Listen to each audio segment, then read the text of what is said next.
Woody, como é que eu tô vivo? Você é um brinquedo. Pertence a Bonnie. Esses são seus amigos. Woody, eu tenho uma pergunta. Bom, na verdade não só uma, eu tenho um monte de perguntas. Quem quer fazer uma viagenzinha? Eu! Férias! Quer ajuda com ele na viagem? Não, tranquilo. Eu sei que isso é meio estranho, mas todo mundo aqui tem que garantir que nada aconteça com o garfinho. Woody! Aconteceu alguma coisa com ele. Buzz, temos que pegar o garfinho. Entendido. Da Disney e Pixar. O pânico está me atacando! Mudança de planos. Jesse, Porquinho, Buzz, Beth, Rex, cabeças de batata. Ei, cuidado aí, O que a gente faz? Vamos lá salvar um garfo. Xerife, eu devo me preocupar? Meus amigos são veteranos, eles aguentam. Tô a caminho, Woody!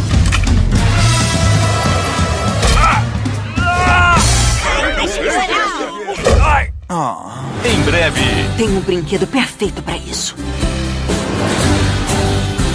Duke Cabum, o maior dublê de todos os tempos. Isso aí. Ele tá se exibindo. Duke, a gente... Aguenta aí, mais uma. Isso aí. Se segura.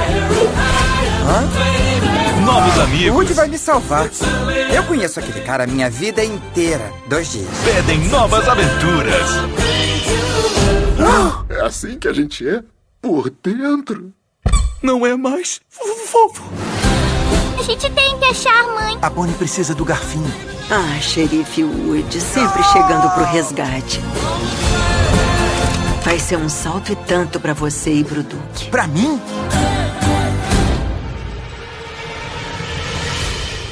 Hora do Cabum. Agora! Toy Story 4. Ali deve ser onde o seu garfinho tá sendo mantido. Como a gente pega a chave dela? Que tal o bom e velho ataque de fofura? Esse aí é da hora. De onde vocês dois surgiram? Isso não vamos fazer. Em um mundo de fantasia. Na verdade, é na internet. Em que os filmes são analisados. Também tem biografia, entrevista, debate, um monte de coisa, né? Sim, um podcast se destaca. Podcast Cinemação. Só no cinemação.com.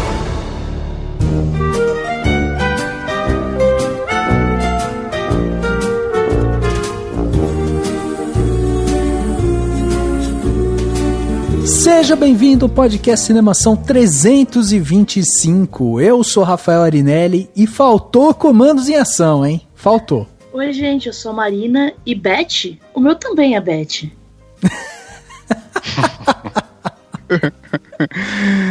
Aqui é Cláudio Gabriel e tem uma cobra na minha bota. Eu sou Daniel Cury e eu tenho uma certeza. A vida passa, as coisas mudam e você não tem controle sobre as outras pessoas. Olha aí, ensinamentos Pixar.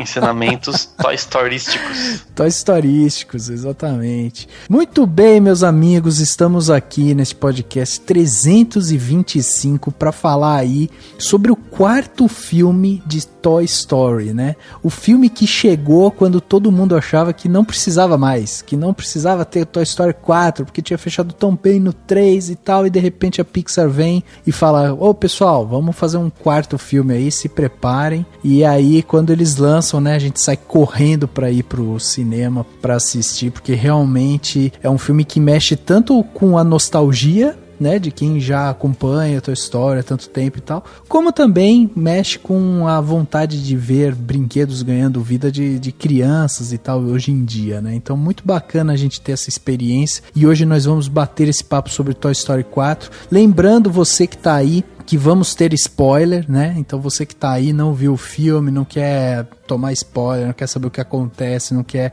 saber nada do filme, pula esse podcast, aproveita para escutar outros podcasts, depois volta aqui e escuta com calma, vê as nossas análises e tal, e manda aquele seu comentário batuta aqui pra gente, né? E para bater esse papo, a gente trouxe duas pessoas já conhecidas do nosso público, mas vou deixar com que elas se apresentem aí. A primeira delas, a Marina Andere, lá do site do Potterish, já esteve aqui com a gente no podcast 207, 245, 289, 299, e esse ano ainda não tinha gravado com a gente tinha que redimir a Marina de alguma forma, então a gente falou, vamos chamá-la para falar sobre filme fofo, né? Afinal de contas, nosso último papo foi sobre Animais Fantásticos, né, Mar? Tinha que se redimir. Vamos falar de um filme bom, né? Pra variar. Mar, seja bem-vinda em 2019 aqui com a gente e fala um pouco também, né, dos seus projetos. Afinal de contas, você tem Potter aí, pelo menos, se não no sangue, na alma. Não, eu tenho na pele, né? Eu tenho umas tatuagens, né? Me ajuda. Mas então, eu sou gerente de marketing, né, do Potterish, que é o maior fansite de Harry Potter da América Latina. Uhum. A gente é premiado pela J.K. Rowling, né? Muito obrigada. Eu sou formada em cinema pela Federal de Pernambuco, me formei em dezembro. Que não sei legal. Se na última vez que eu falei eu já era formada, não lembro. Não sei, de qualquer forma, parabéns, viu? Parabéns. Obrigada. E aí, como toda pessoa que se forma em cinema, eu não tô trabalhando com cinema. Mas, né, continuo com projetos. Eu tô dirigindo e editando um canal de história, que é o História Bar e Lanches. Que legal. Basicamente, para poder trazer esse conteúdo mais informativo e didático nessa era das fake news. É roteirizado e apresentado por historiadores, assim, doutores e mestres em história. E tá sendo bem bacana. Então, basicamente isso. Que legal. Cineasta, Potterhead e é isso. Que demais, demais. Bom ter você aqui de volta no nosso podcast aqui. Sempre bom poder conversar de cinema com quem estuda cinema, né? Melhor ainda. E a gente tem aqui também o Cláudio, que é lá do site do Sentaí. O Cláudio já esteve aqui também com a gente no 150, 167, 196 e 211. O Cláudio já tá com a gente há muito tempo também, né, Cláudio? Vem aqui participar. E eu tenho que agradecer também sua presença aqui, estreia sua aqui em 2019. Então, primeiro agradecer sua presença aqui e também, né, fala um pouquinho aí do Sentaí. Até tomei um susto aqui que eu nem lembrava que tinha participado de plano de animação. Bom, então, atualmente, além de Sentaí, continuo com o site. A gente tá fazendo um monte de projeto lá. Inclusive, esse podcast já vai ter saído na época que a gente vai ter lançado uma lista bem especial de filmes LGBT, aproveitando o mês aí. Uma lista com 50 filmes, então uma recomendação legal pro pessoal ir lá. E também eu tô com um projeto novo, eu tô com o Cinematorium, que é um podcast que eu tô fazendo totalmente individual, narrativo, sobre história de cinema. Que demais! Na verdade, mais ou menos a ideia é história e histórias do cinema, porque eu vou falar sobre coisas menores que às vezes a gente não fala tanto, mas que também foram relevantes. Porra, sensacional, cara. Fica então aí o convite para quem quiser conhecer mais um podcast, né? Tá aí. E, né, então, lembrando novamente, vamos dar spoiler e vamos bater esse papo então sobre Toy Story 4 logo depois do quadro Repercussão. Confira o que rolou durante a semana. Eu começo. Agora no Repercussão.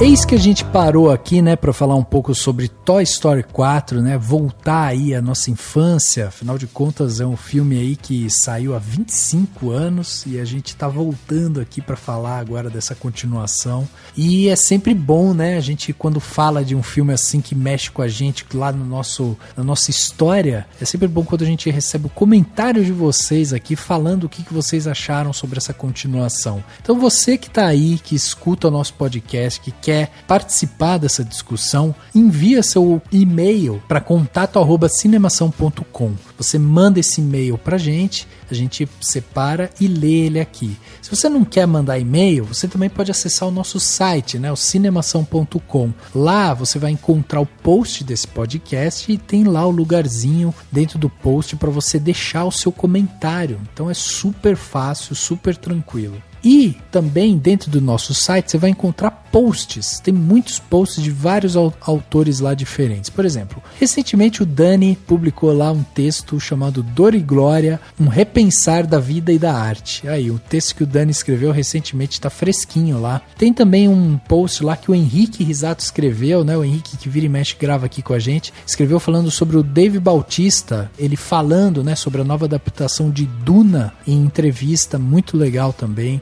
Temos lá um texto novíssimo da Tainá Costa, autora do Cinemação, falando sobre o destino e a consciência de suas ações em A Garota que Conquistou o Tempo. É um anime lá que ela faz uma análise. Cara, sensacional, tem várias coisas bacanas. Vocês vão dar uma fuçada lá, vão encontrar de tudo um pouco. Então vai lá, visita o nosso site que tem muita coisa legal para vocês visitarem lá. E você quer fazer parte do grupo do Facebook e do WhatsApp do Cinemação, que a gente chama de Cinemação Premiere, né? Recentemente entrou gente nova lá, entrou gente nova no grupo no WhatsApp, tá batendo papo. Verdade. Super legal. E se você quiser tudo isso e ainda receber um presente exclusivo do Cinemação todo ano, e ainda a possibilidade de divulgar produtos e serviços no podcast, dependendo do valor, é claro, é só você apadrinhar o Cinemação. É só você ir pro cinemação.com/contribua ou então clicar no botão contribua lá no topo do site cinemação.com e escolher uma plataforma que for melhor para você. Tem o Apoia-se, tem o Padrim e tem o Patreon. Você escolhe um valor que você quiser, que pode começar a partir de R$1 ou $1, e aí você já vira patrão ou patroa do Cinemação e vai contribuir para que a gente possa fazer um podcast cada vez melhor, vai contribuir para que a gente possa investir na qualidade do som, para que a gente possa de repente fazer episódios diferentes um pouco desse bate-papo, né? A gente já fez aí o 300, por exemplo, que foi muito diferente. Se você quiser que a gente faça coisas mais assim, vire um patrão ou uma patroa do Cinemação. Então vai lá no cinemação.com/contribua, colabora com a gente, que é muito importante. Bom, e vocês sabem, né, que vocês podem escutar esse podcast aqui em qualquer agregador de podcast, né? Qualquer player aí. Você pode escutar ele no Spotify, você pode escutar ele no Deezer, você pode escutar ele no Google Podcasts, em qualquer lugar. Basta procurar por Cinemação, podcast Cinemação. Você vai lá e escreve Cinemação, né? Cinem, abre parênteses, ação, fecha parênteses, você vai encontrar a gente. Aí você vai lá, se inscreve e aí todas as vezes que tiver algum episódio novo, você vai receber essa notificação direto no seu celular, super simples, fácil de acompanhar, e você não perde um episódio. Então aproveita e se inscreve, né? Se inscreve, classifica a gente lá, que ajuda a gente conseguir atingir mais pessoas e divulgar mais o nosso trabalho. E chegando aqui na parte onde as pessoas saíram dos seus armários e mandaram seus comentários aqui pra gente, temos aqui um comentário da Kátia Barga. Kátia Barga, que é madrinha aqui do Cinemação, ela ajuda o Cinemação e ela mandou seu comentário sobre o podcast 321, quando a gente falou sobre Aladdin. E ela falou o seguinte: como outro ouvinte comentou, eu também sempre fico me questionando sobre a necessidade dessa adaptação em live action. Mas precisa mesmo? A menos que seja algo muito datado para hoje, especialmente no aspecto de como são os personagens, tipo Branca de Neve ou A Bela Adormecida, sorry, são clássicos, né? Não vejo muita vantagem, mas pelo menos no caso de Aladdin, gostei mais da adaptação que o da Bela e a Fera e da Cinderela. Concordo bastante com a análise feita por vocês. Para mim, o ponto mais baixo foi o Jafar, que não me convenceu mesmo. Faltou imponência, o original é mais ardiloso, lembra mais uma cobra traiçoeira. Jeremy Irons é muito superior. Agora, o Aladdin achei que tem carisma, sim, embora oscile um pouco durante o filme. O Will Smith consegue sair da sombra do Robin Williams e tem seu brilho.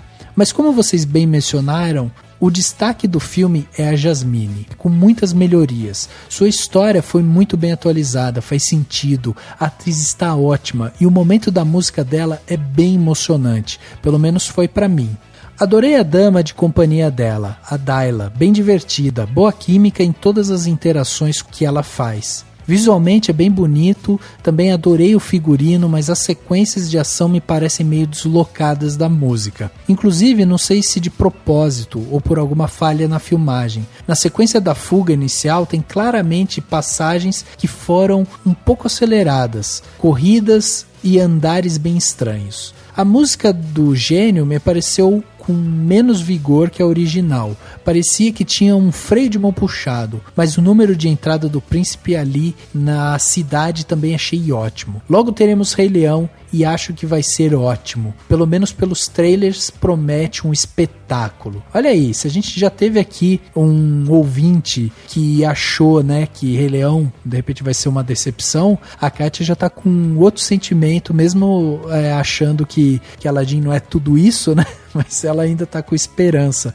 Então, Kátia, muito obrigado pelo seu comentário. Realmente, a gente tem algumas melhorias, né, em relação à Bela e a Fera aqui em Aladdin, e eu acho que é um filme bastante divertido, né? Quem quiser vai lá, escuta o nosso podcast 321 e manda seu comentário também, né, sobre o que você achou de Aladdin, porque é sensacional a gente ver como o filme toca as pessoas de forma diferente, né? Lembrando que ela citou o Jeremy Irons porque ele foi citado no podcast, tá, gente? Não fiquem sim, loucos. Quem não ouviu o podcast ainda, tipo, o Jeremy Irons não surgiu do nada, tá?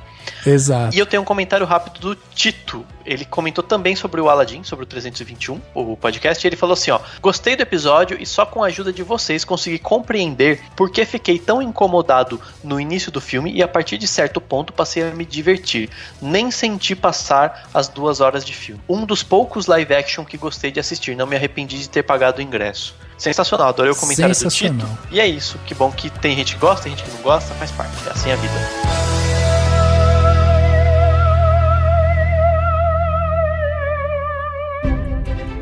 Pessoal, e a gente vai fazer uma viagem. Uma viagem? A Bonnie teve um ótimo dia na escola. Ela fez um novo amigo. Quero que conheçam o Garfinho. É um garfo. Tô tendo um ataque de pânico. Ei, cuidado. Eu fui feito pra macarrão, salada e talvez até pudim. Não sou um brinquedo. Eu sou descartável. Liberdade!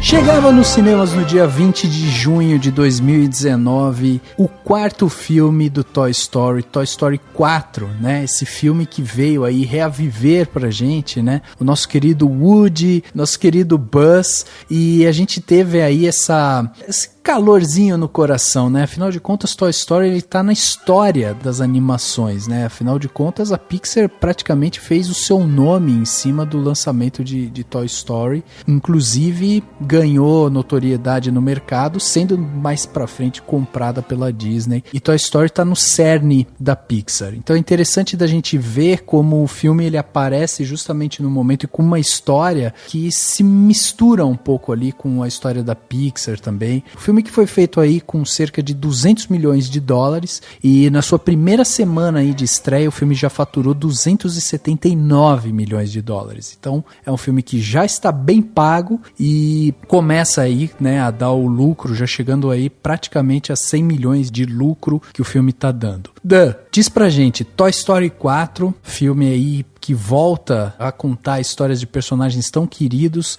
tem quem aí no comando na equipe técnica aí, Dan? O filme tem a direção do Josh Cooley. O Josh Cooley, ele dirigiu o curta O Primeiro Encontro da Riley, né, que é um curta que tem ligação lá com o Divertidamente, e teve 1.055.345.000 funções diferentes na Pixar. A Pixar, pra quem não sabe, é tipo eles são a famosa startup, né, todo mundo trabalha junto, todo mundo faz tudo junto, tudo muito modernoso, deve ter escorregador do Google lá dentro também.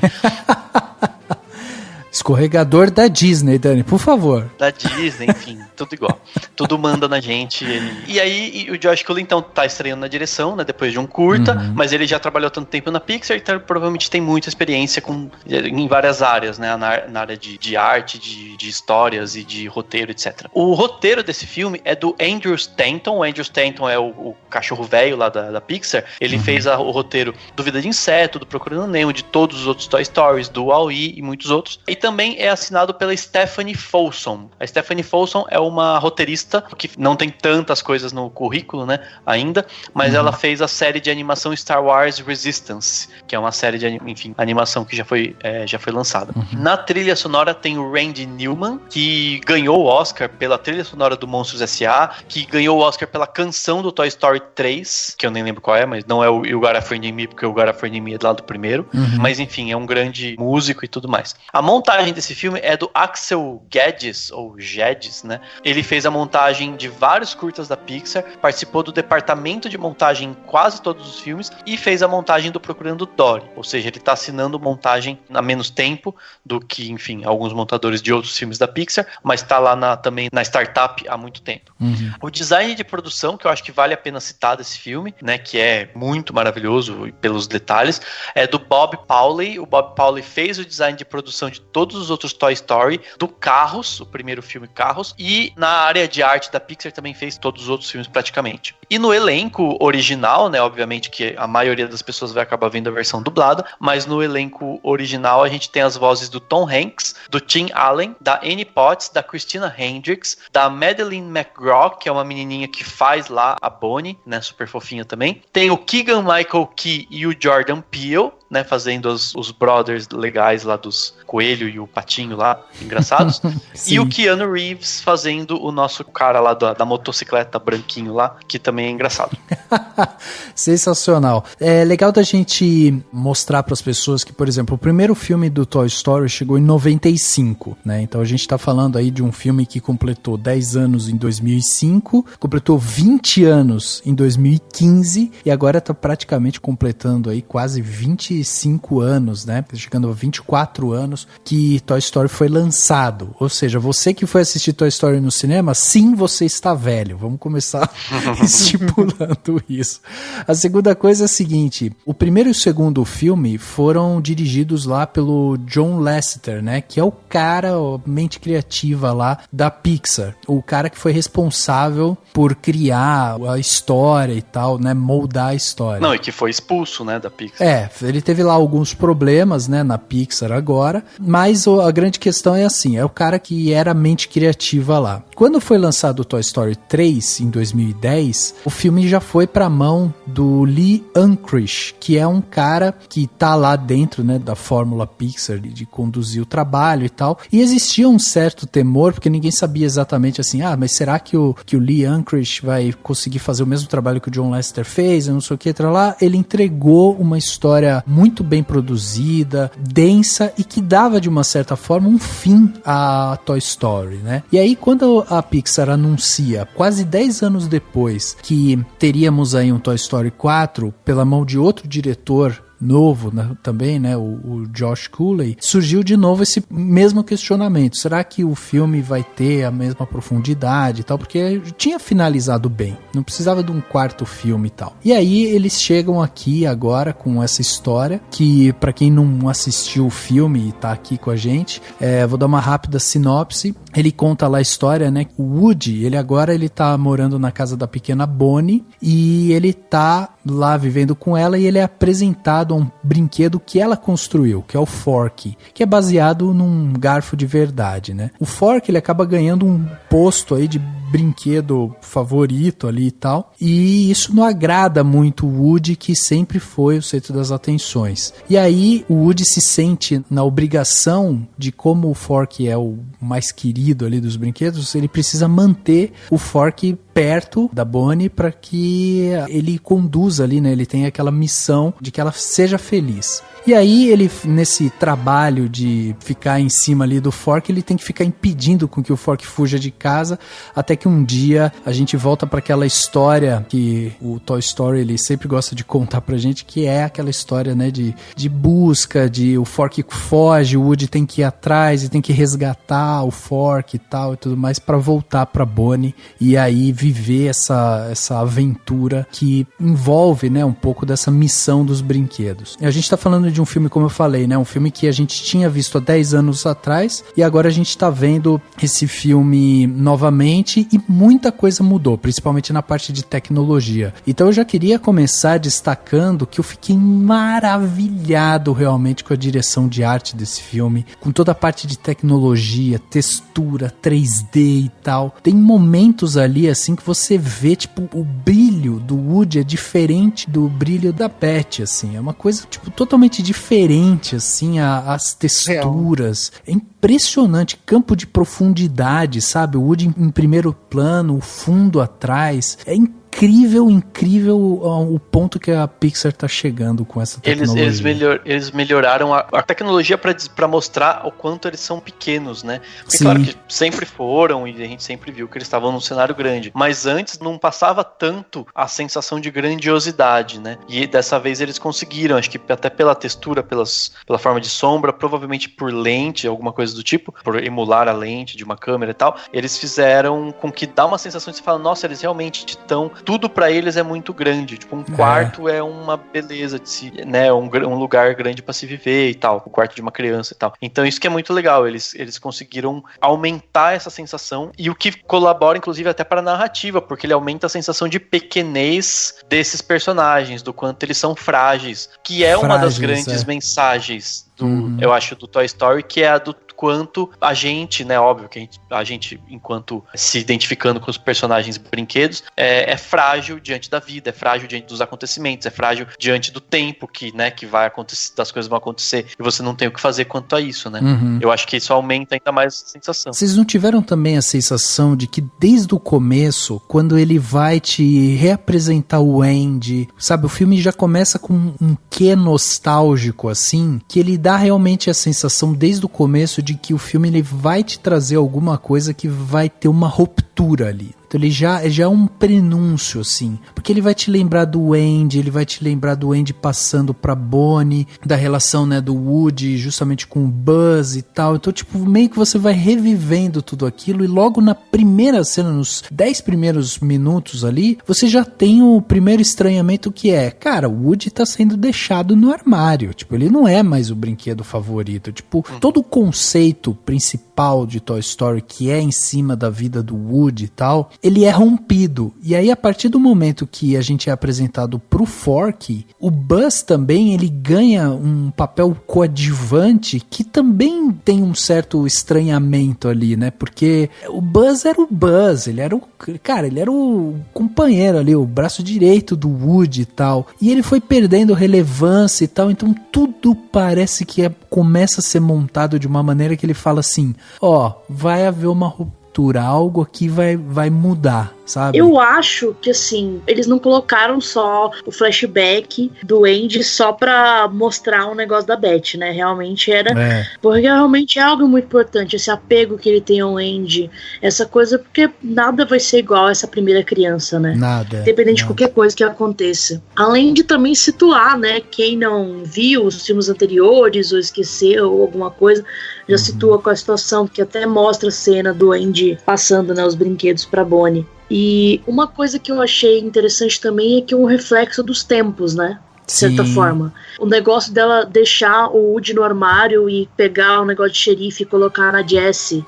É muito isso, tipo, agora a xerife vai ser a mulher, entendeu? Tipo assim, não tem interesse de pegar esse cara aqui pra ser. Então, tipo, eu enquanto menina, se tem uma cowboy, ela que vai ser meu brinquedo, né, mais usado, mais favorito. Não vai ser o cara, né? Não, aliás, isso que você falou é interessante, porque novamente a gente vê a Pixar flertando com essas questões justamente da parte atual, né, do contexto atual que a gente vive, porque além dessa coisa simbólica de passar a estrela de xerife, tira do cara pra colocar na menina e tal, e mostra que é ela que é o brinquedo principal ali, e ele já perder relevância por isso, quando a Bonnie vai pra escola pela primeira vez, você tem um casal ali, aparentemente um casal de mães com uma criança, não sei se vocês repararam nisso. Sim, sim. Mas eu achei isso, mais uma vez, fantástico, porque não é a primeira vez que a Pixar tá fazendo isso, e ela mostra que ela tá flertando com isso, porque em algum momento ela vai mergulhar nesse mundo, sabe? Então, eu acho interessante, talvez eles estejam até sendo cautelosos de alguma maneira,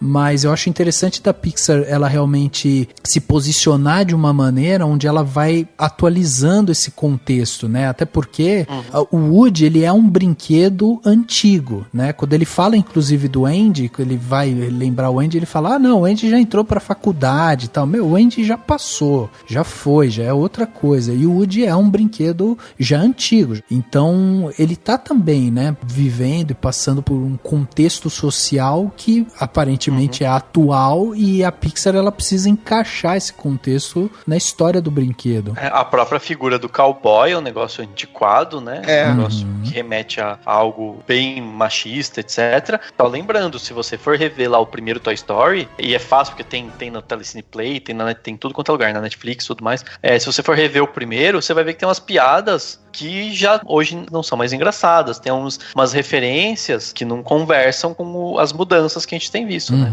Eita, vou rever pra problematizar, ansiosa. Isso dá pra se problematizar, sim. Dá A própria personagem da Beth, né? Até, em inglês é outro nome até, eu tava tentando lembrar. Boa, chegou uma coisa assim. É boa, exatamente. A personagem dela, ela é uma princesinha frágil, né? Sim. Ela só está lá pro Woody proteger. Sim, no primeiro filme. Daí, no segundo, acho que ela não aparece tanto. No terceiro, ela vai embora, ela sai de lá e cria a sensação de medo de todos eles. E aí, nesse daí, ela volta como alguém que passou por uma transformação e que ajuda o personagem do Woody a se encontrar também, né? A se encontrar um novo caminho, né? Pra ele. Ele é quase a Furiosa nesse filme, né? Perde até o braço todo. Verdade. Nossa, total. Tem carro, é igualzinho. É Furiosa. Não, total. Verdade. Assim, tipo, acho que ela é uma força nesse filme, assim. Ela realmente é o motivo ali pra ele fazer as coisas. E também, totalmente, assim, ela largou o vestido, tá com uma roupa muito mais prática pra correr, pra fazer as coisas. Totalmente independente. Então, realmente, tipo assim, ela mudou junto com os tempos, né? Esse papel aí da mulher. E a própria reação dela, né? Porque assim, tudo bem, ela vai embora e tal, ela se adapta à situação e no final das contas a gente não tem mais aquela figura de ela vai largar tudo que ela conquistou pra ir atrás do Woody e tal. Não, é ele que precisa largar, ele que precisa deixar toda a gangue dele, né, toda a galerinha dele ali pra ele ficar com ela, porque se ele não ficar, ela já tem as coisas dela pra fazer, entendeu? Mas é legal que nem tem tanto a ver com a questão romântica, né, deles como um casal.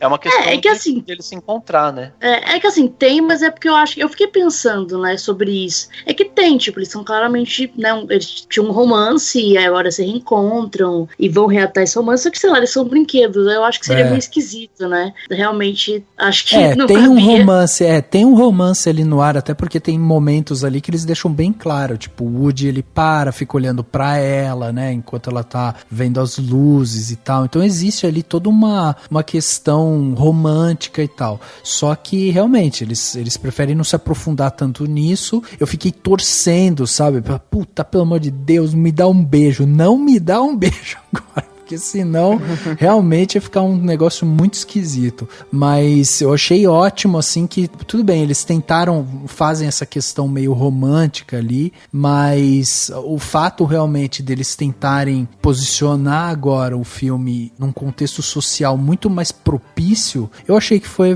muito bacana, eles deram uma atualizada. Eu sinto até que tem uma espécie ali desse romance sendo construído, assim, ele colocado em parte, mas parece muito mais uma questão até de uma amizade, sabe? Até mesmo a primeira vez que eles se reencontram, que tem essa questão de um susto. Tipo assim, é claro, obviamente, que a gente tendo esse contexto e certas questões são colocadas, mostram isso mais claramente. Mas pra mim parece mesmo, às vezes a pessoa não tem noção disso, parece que vocês uma amizade depois de muito tempo, que eram, sei lá, amigos muito próximos, até alguma coisa assim, entendeu? Eu acho que eles tentam remeter, de certa forma, de uma maneira mais sutil.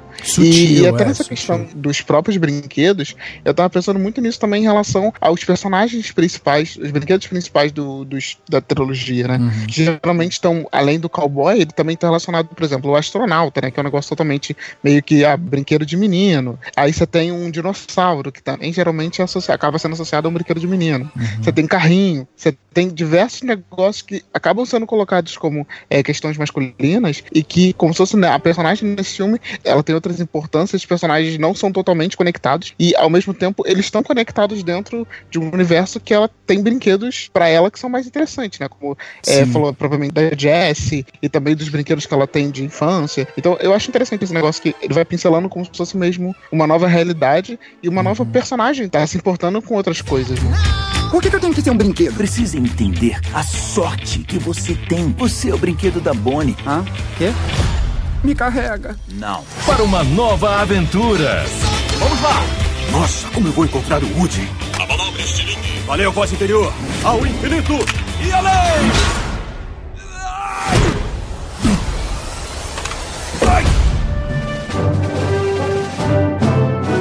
Tipo assim, o Woody, ele sempre teve essa posição de ser o brinquedo favorito, o grande líder e tal. E aqui nesse momento a gente tá vendo esse personagem tendo que de alguma forma se reinventar. Né, ele perdeu esse lugar, ele não tem mais essa posição e ele precisa encontrar uma nova função para a vida dele. E eu achei isso muito assim sintomático justamente do que a gente vive hoje em dia, né?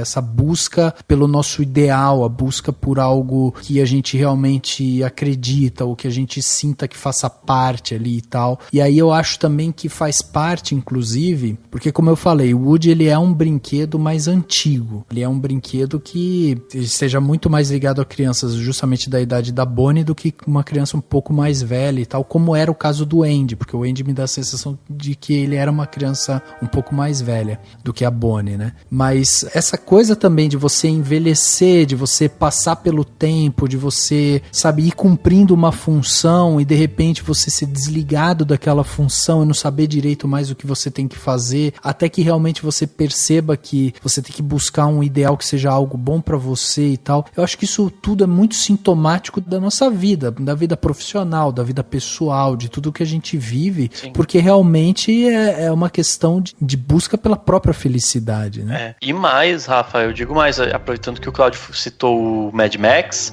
tem um paralelo muito interessante, porque também tem a ver com o lugar do homem na sociedade, né? Assim, é um negócio que tem se discutido muito, justamente isso, tipo, a questão de discutir a masculinidade tóxica, claro que não de uma maneira profunda, né? De uma maneira com metáforas e situações que remetam a isso, mas no caso, tanto o Mad Max, Estrada da Fúria, quanto esse, eu acho que também tem esse papel de repensar o lugar do homem na sociedade, diante das mudanças que vem acontecendo. Então isso é interessante também, essa coisa dele, não é só questão profissional, né? Eu mudei de cargo, ou sair disso ou daquilo. É também a questão do homem tentando se encontrar num ambiente em que você não tem mais o espaço em que você é necessariamente e obrigatoriamente o líder, como ele era no começo, né? Sim, então eu acho que é legal porque, no fim das contas, junto com a evolução do personagem do Woody, e eu acho que a Pixar eles são muito bons em estudar muito bem os personagens, entender esses personagens e traçar a linha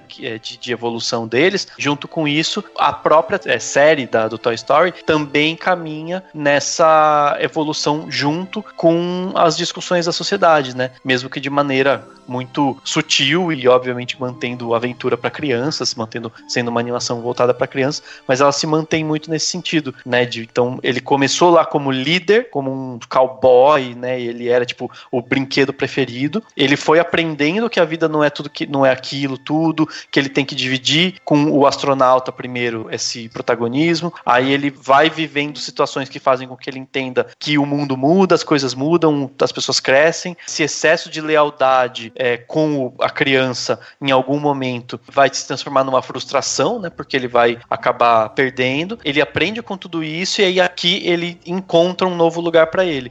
E hoje em dia, isso é colocado em xeque e a gente precisa se reencontrar, né?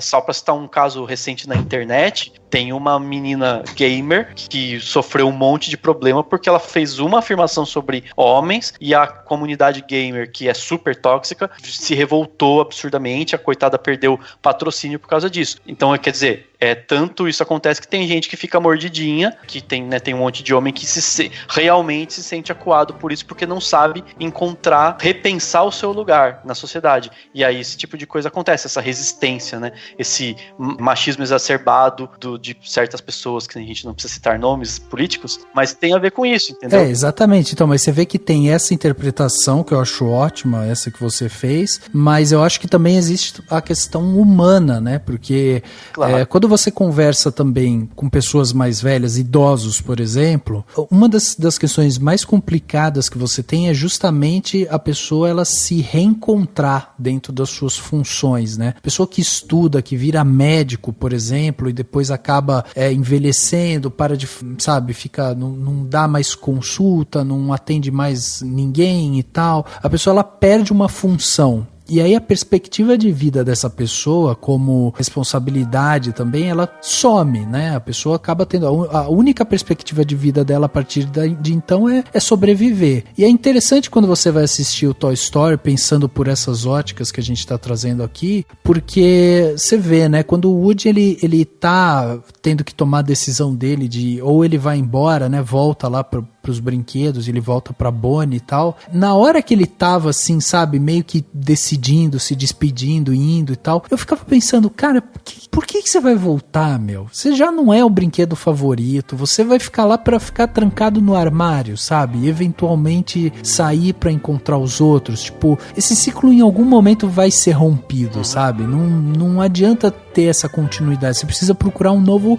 propósito pra você mesmo, né? E aí você percebe que ele tem um questionamento assim, e aí eu acho a frase do Buzz ali sensacional, porque o Buzz fala, ela vai ficar bem. Daí ele na hora fica meio, mas eu não queria deixar ela. Não, a Bonnie não vai ficar bem. Aí você pode ir curtir e tal. E aí aquela parte final de que eles falam, nossa, agora o Woody é um brinquedo perdido. Ele fala, não, ele é um brinquedo que sabe o que ele tá fazendo, tipo, ele se encontrou, o conceito do perdido ali e tal se transforma também, né? Então eu achei isso tão legal, sabe, essas metáforas que o desenho traz pra gente, porque realmente a gente consegue se debruçar justamente numa questão patriarcal, a gente consegue se debruçar numa questão de vivência, né, de humanidade no sentido de envelhecimento, de propósito, de escolhas e tal. Então eu achei assim o desenho muito bem amarradinho nesse sentido, sabe? Eu acho que assim, uma das coisas que, assim, eu concordo absolutamente, mas é que vocês estavam falando do Buzz, e uma das coisas que eu fiquei meio triste, assim, né, porque toda essa memória afetiva e tal, é que eu acho que o Buzz, ele não tem espaço no filme. Não tem. Só que eles ficaram, acho que eles meio hesitantes, né, pô, o Buzz é um personagem tão importante, ele é o que quebra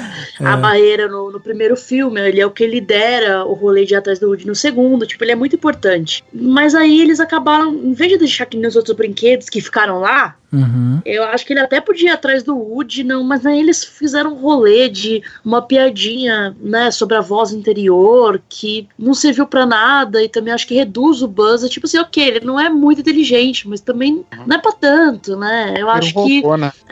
Então assim, no final ele realmente é muito importante, aquela parte no final, ele ser a pessoa falar pro Woody, vai lá, vai ficar tudo bem, acho que é essencial, mas realmente no filme ele não tem espaço. E aí meio que reduziu o personagem pra poder colocar alguma coisa nele, e achei meio...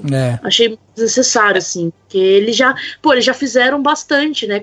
Conseguindo dar um propósito pra mais um filme, sendo que a série meio que já tinha concluído.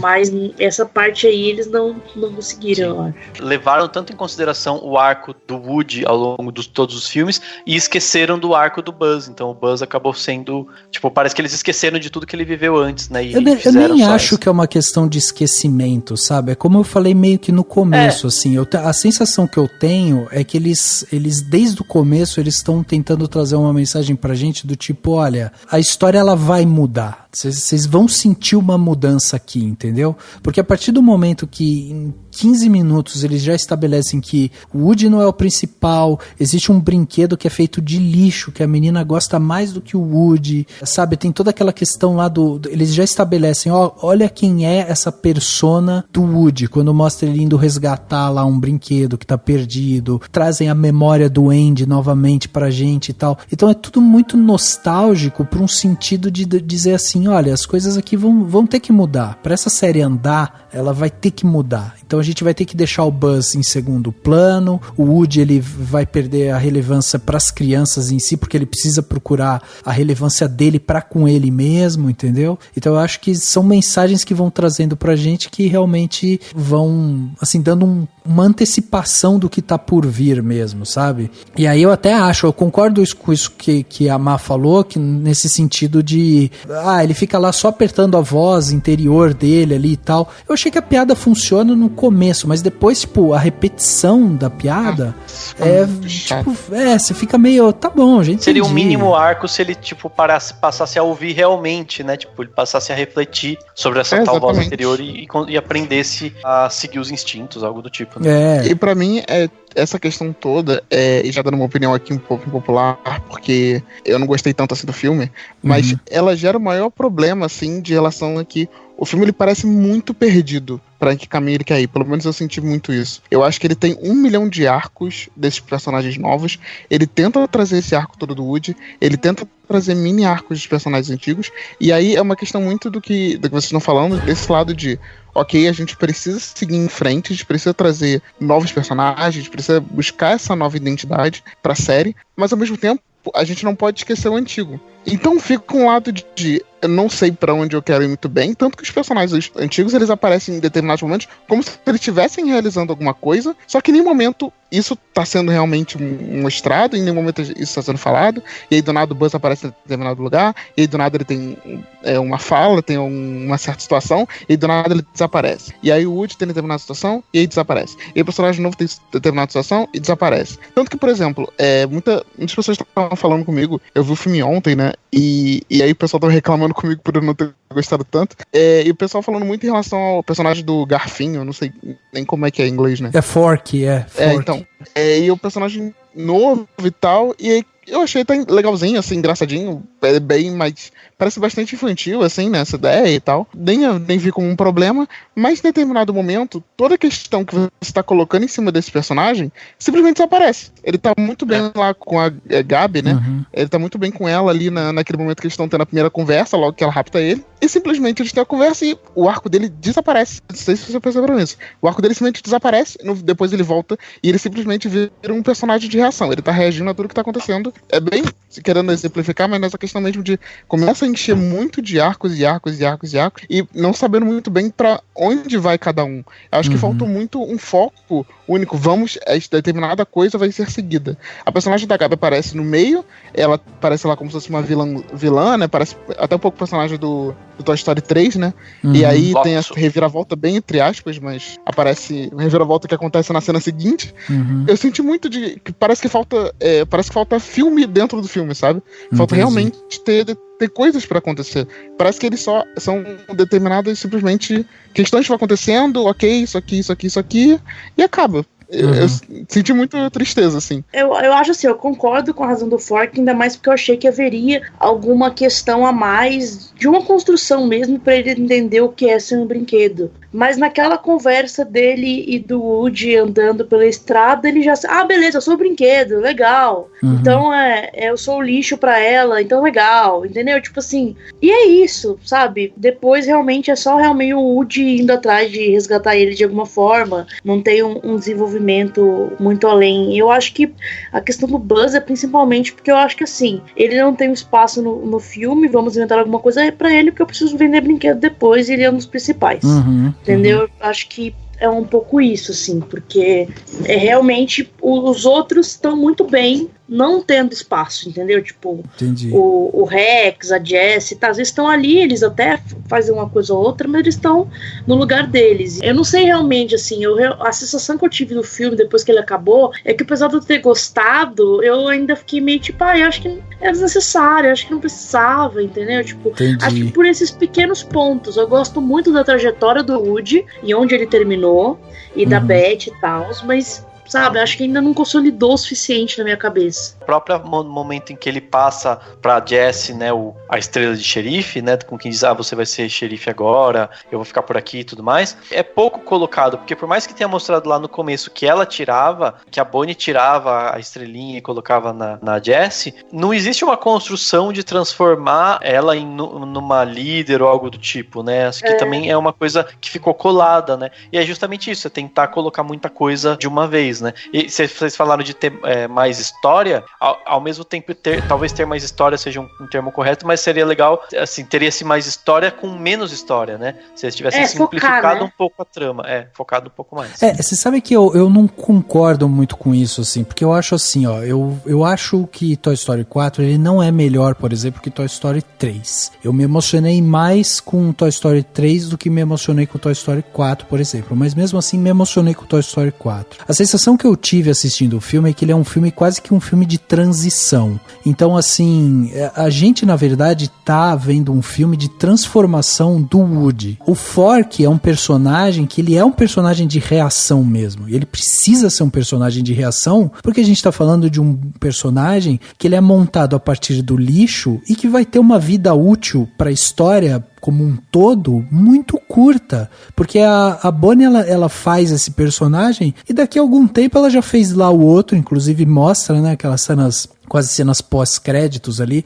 mostra que ela já fez uma versão feminina dele, daqui a pouco ela tá fazendo outra coisa, daqui a pouco ela tá pegando esse brinquedo e tá jogando no lixo mesmo, entendeu? Então, eu acho que ele é um personagem de reação e eles colocam ele desde o começo como um personagem realmente de reação. E eu acho que ele justamente funciona por isso, porque ele reage às situações que estão acontecendo. Ele veio do lixo, ele quer voltar pro lixo, ele entende que ele faz parte do lixo. E o Woody, na verdade, é quem tem a maior motivação para tentar trazer propósito para a vida desse cara. Então é o Woody que entende todo o conceito do que é ser um brinquedo. E eles deixam isso muito exposto no começo. Porque eles estão falando, olha aqui, ó, o Woody foi brinquedo do Andy, o Woody salvava brinquedo, o Woody entende qual é o propósito de um brinquedo. Só que agora esse cara que entendia qual era o propósito dele, não tem mais propósito. Agora a gente precisa focar aqui nele.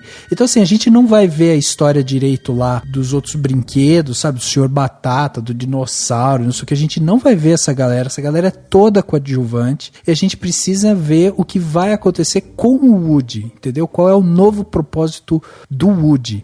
Então, para mim, nesse sentido, o filme ele tem uma história muito bem fechadinha. Inclusive, quando ele coloca a vilã como sendo uma vilã, e no final ela não precisa ser uma vilã, porque o que ela queria realmente era ter aquilo que ela falou pro Woody. Ela queria ter esse propósito que ele tem. E ele se compadece com aquilo ao ponto dele falar, viu, então você fica aqui com uma parte minha em você, pra você viver isso realmente pela primeira vez na sua vida, porque eu já vivi, e eu sei que eu preciso ir atrás do Fork, porque é o Fork que é importante e tal. Então assim, o Woody, ele é essa materialização desse propósito, e a gente tá vendo essa materialização meio que se desconstruir ali na nossa frente, sabe? Hey, howdy. Hey there. Sorry to bother you, but... Why, you're not a bother at all. We were just out for my early morning stroll. And look, we met you. My name is Gabby, and this is my very good friend, Vincent. Oh, Woody. Pleasure to meet you. Well, it's nice to meet you, Woody. And you are? This is Forky. I'm Trash. Our kid made him. Kid? Toys around here don't have kids. Are you two lost? Lost? No, but we are looking for a lost toy. She's a figurine, used to be in that lamp in the window. Name's Bo Peep. Bo Peep? Oh, yes, I know Bo. You do? Hop on in. We'll take you to her. Oh, you don't have to do that. Well, okay. Vincent, be careful with our new friends. Eu acho interessante pensar também como que no caso do Fork, né, do garfinho, enfim, como que ele é também uma última tentativa do Woody de se apegar a essa ideia do super-herói, porque ele é muito super-herói mesmo, né? Muito essa coisa do eu vou salvar, eu vou resgatar, meus amigos ficaram na creche, eu vou buscar, e a trajetória dele é sempre essa. Ele é meio mala e ele deve ser leonino se pesquisar a parte, o horóscopo dele. Mas enfim, ele se engancha no Fork pra se sentir importante, do tipo, eu vou salvar, eu não vou deixar ele pular no lixo, não vou deixar ele fugir, porque eu sou o super-herói, eu sou o máximo. É o último resgate que ele vai fazer, e óbvio que de uma forma bonita, no sentido de unir essa família de brinquedos que são amigos e que estão sempre juntos, etc, para finalmente se dar conta de que ele não vai poder salvar todo mundo, de que ele não tem esse papel, não vai ter sempre esse papel, né? E aí fazer essa ressignificação. Ele é o equivalente a essas pessoas, você falou de emprego, né, de trabalho, ele é o equivalente a essas pessoas que, tipo, realmente ficam a vida inteira numa mesma função, numa mesma coisa, assim, precisam de uma sacudida para se descobrir, e mudar e tudo mais, porque a vida ao redor muda, né? Ele é tipo o empresário que finalmente vai investir em computadores pros aquele empresário velho que nunca usava máquina de escrever até o ano passado. E aí fala, pelo amor de Deus, tem que usar computador. E aí finalmente ele vai colocar um software de, sei lá, de atendimento ao cliente na empresa dele. Mas enfim, paralelos idiotas à parte. E o Fork é o último momento em que ele fala, pera, eu preciso salvar esse cara. Daí ele vira esse MacGuffin, né, de tipo, só preciso ir lá buscar pra poder viver toda essa questão com a Gabi, e fazer aquela loucura toda. Não, e veja só, a Pixar, ela deixa uma porta aberta, porque ela pode fazer o Toy Story 5 ou com Woody, ou pode não falar mais do Woody e falar do Buzz, por exemplo, entendeu? Agora, pode colocar o Buzz como o central.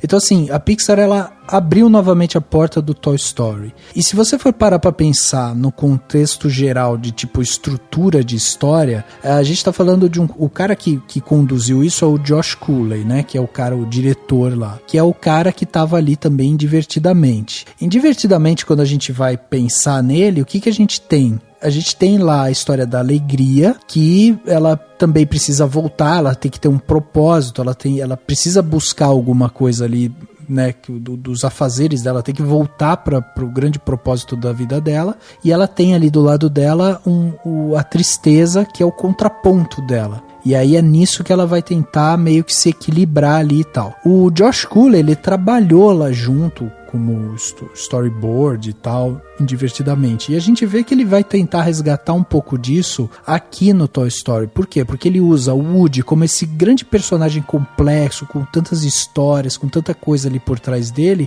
e ele vai usar o Fork como esse personagem tipo simplório, de reação, de que não precisa ter, sabe, nada demais e tal. Então eles precisam tentar encontrar um equilíbrio, porque ao mesmo tempo que o Fork não sabe direito o que ele quer fazer, ele só quer voltar pro lixo, ele não tem um propósito, ele não tem nada, o Woody é o cara que carrega a história. E aí meio que o Woody precisa se tornar um pouco Fork, né, pra ele buscar, tipo, realmente, ele precisa simplificar mais as coisas, sabe? Ele precisa tentar ver as coisas de uma maneira mais simples e tal. E o Fork precisa ser um pouco mais Woody, né? Então eles trocam essas características ao longo do filme. Por isso que eu acho que assim, apesar deles trazerem essas histórias e tal, o fio condutor de todas elas continua sendo o Woody, né? Como ele foi, obviamente, nos outros Toy Story também.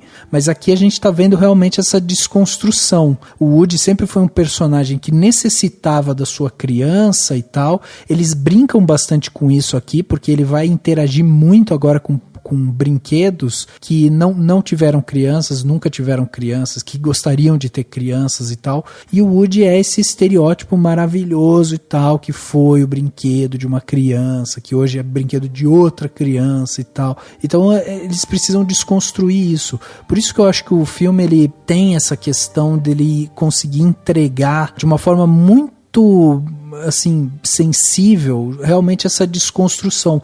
E aí vai também morar um pouco na gente o apego que a gente tem desse personagem, né? E dos outros personagens. Por isso que a gente vai acabar sentindo falta mais do Buzz, a gente vai sentir falta um pouco justamente da Jessie também, dela, tipo, estando ali mais presente e tal. Porque, na verdade, tipo, eles continuam com o mesmo propósito, com a mesma ideia, com a mesma linha de história ali. E quem tá se transformando nisso tudo é o Woody, entendeu? Então, por isso que não me incomodou nesse sentido. O que me incomoda, na verdade, mais é como até a Marina falou. É tipo ver um Buzz que poderia evoluir minimamente ali, porque ele tem, dos personagens coadjuvantes, ele tem bastante know-how, a gente já viu o Buzz em outros lugares, e aí ele poderia realmente, tipo, ter uma ascensão maior por conta dessa coisa da consciência e tal, mas eu gostei de todos os personagens, cara. Eu achei demais os dois ali, né? O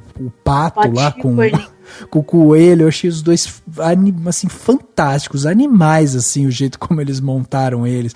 Eu gostei muito da Gabi Gabi. A Gabi Gabi com aquela voz sempre tranquila, amena, mas sabe, forte, sabe? Ela é meticulosa no que ela pensa e tal. Então eu gostei muito dos personagens.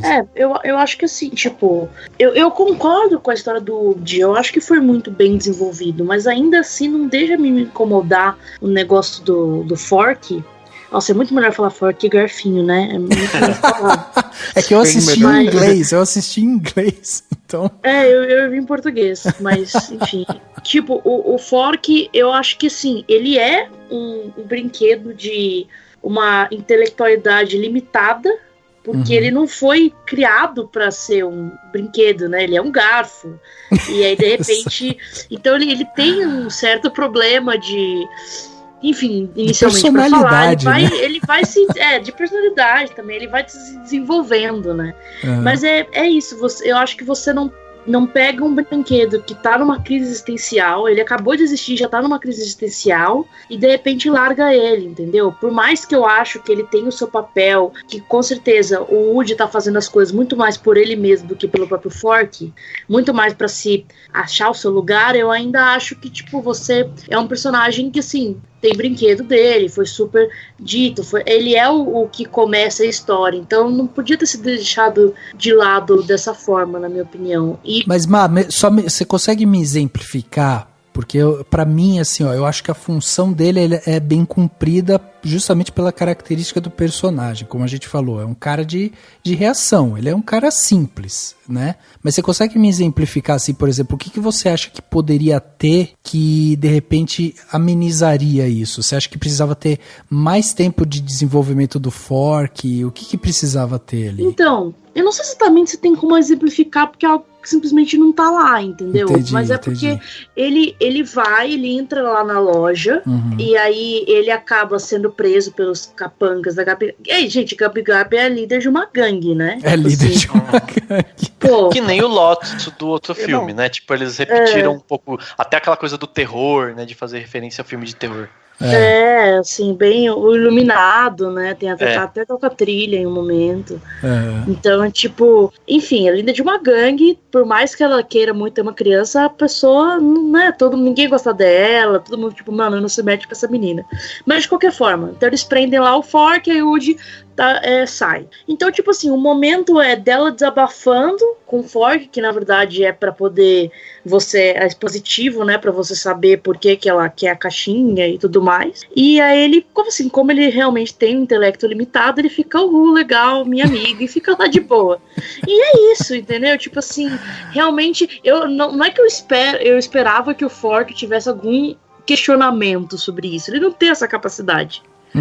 Mas eu acho que ele poderia ter um papel melhor, ou talvez enquanto eles conversam, enquanto fazem coisa, você vê ele mesmo ganhando mais consciência de si próprio, das coisas ao redor.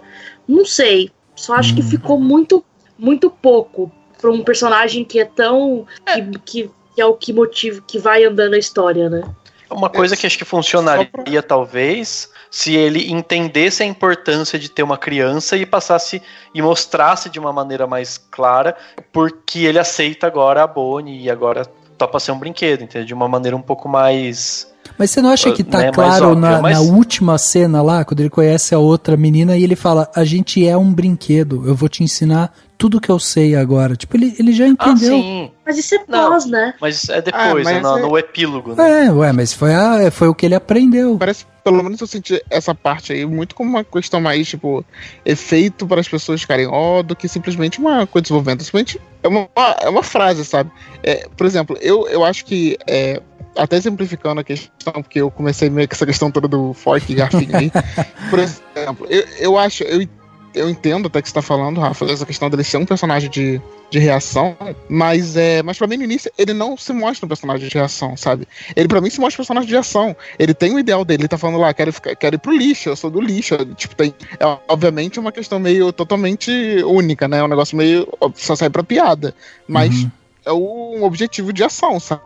Direto. E aí, um momento que ele tem a conversa com o Woody, que é uma questão até que eu achei bastante interessante, que é o momento que ele toma essa consciência, ao mesmo tempo que o momento que o Woody se torna um Yoda, né? Sei lá. Sim. Mostrando um ensinamento assim é uma parada meio filosófica até, né? Da consciência pessoal. E só que a partir desse momento, essa questão não se torna importante pra ele, sabe? Pro personagem do Garfinho. Se torna simplesmente uma questão. Então, como se você te falasse assim, olha só, o personagem do Garfinho, vamos dizer, um personagem no filme não sabe comer. E ele aprende a comer. Em nenhum momento você fala, tá, e quais são os efeitos dele aprender a comer? Isso aí, simplesmente, o resto da história é simplesmente ele falando assim, pô, sou brinquedo. Eu sei que, obviamente, um personagem totalmente bobo, né?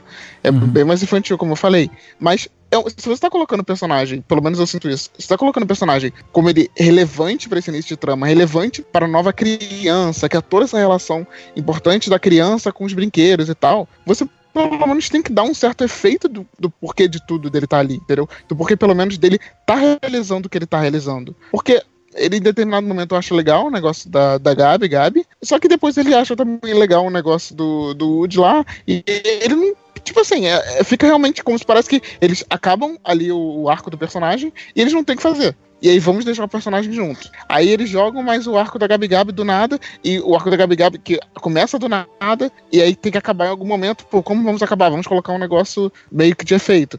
E aí ficam como se fossem dois arcos colocados no meio de outro, que é o da... Esqueci o nome dela, desculpa. Da Beth lá? Isso, da Beth, que também tem um arco interessante, só que também é jogado, ele é colocado em parte. Aí tem o Buzz, que é pra nada. E o que une eles, obviamente, é o Woody. A gente sabe que o fim principal da história é o Woody, inclusive é a coisa que eu mais gosto. Eu acho interessante toda essa questão toda, que a gente tá discutindo desde o início, né, entender com a necessidade dele deixar essa vida, né, dele começar a viver um outro momento, dele começar a se perceber e tal. Mas, ao mesmo tempo, essas questões menores são colocadas como mais relevantes, né, em grande parte da história. Então, eu sinto muito isso como um problema, sabe? Parece que ele quer inchar muito de pequenas questões, pequenos arcos, e nenhum deles parece que... Alguns até se resolvem, mas a maioria parece que não tá indo pra algum lugar, sabe?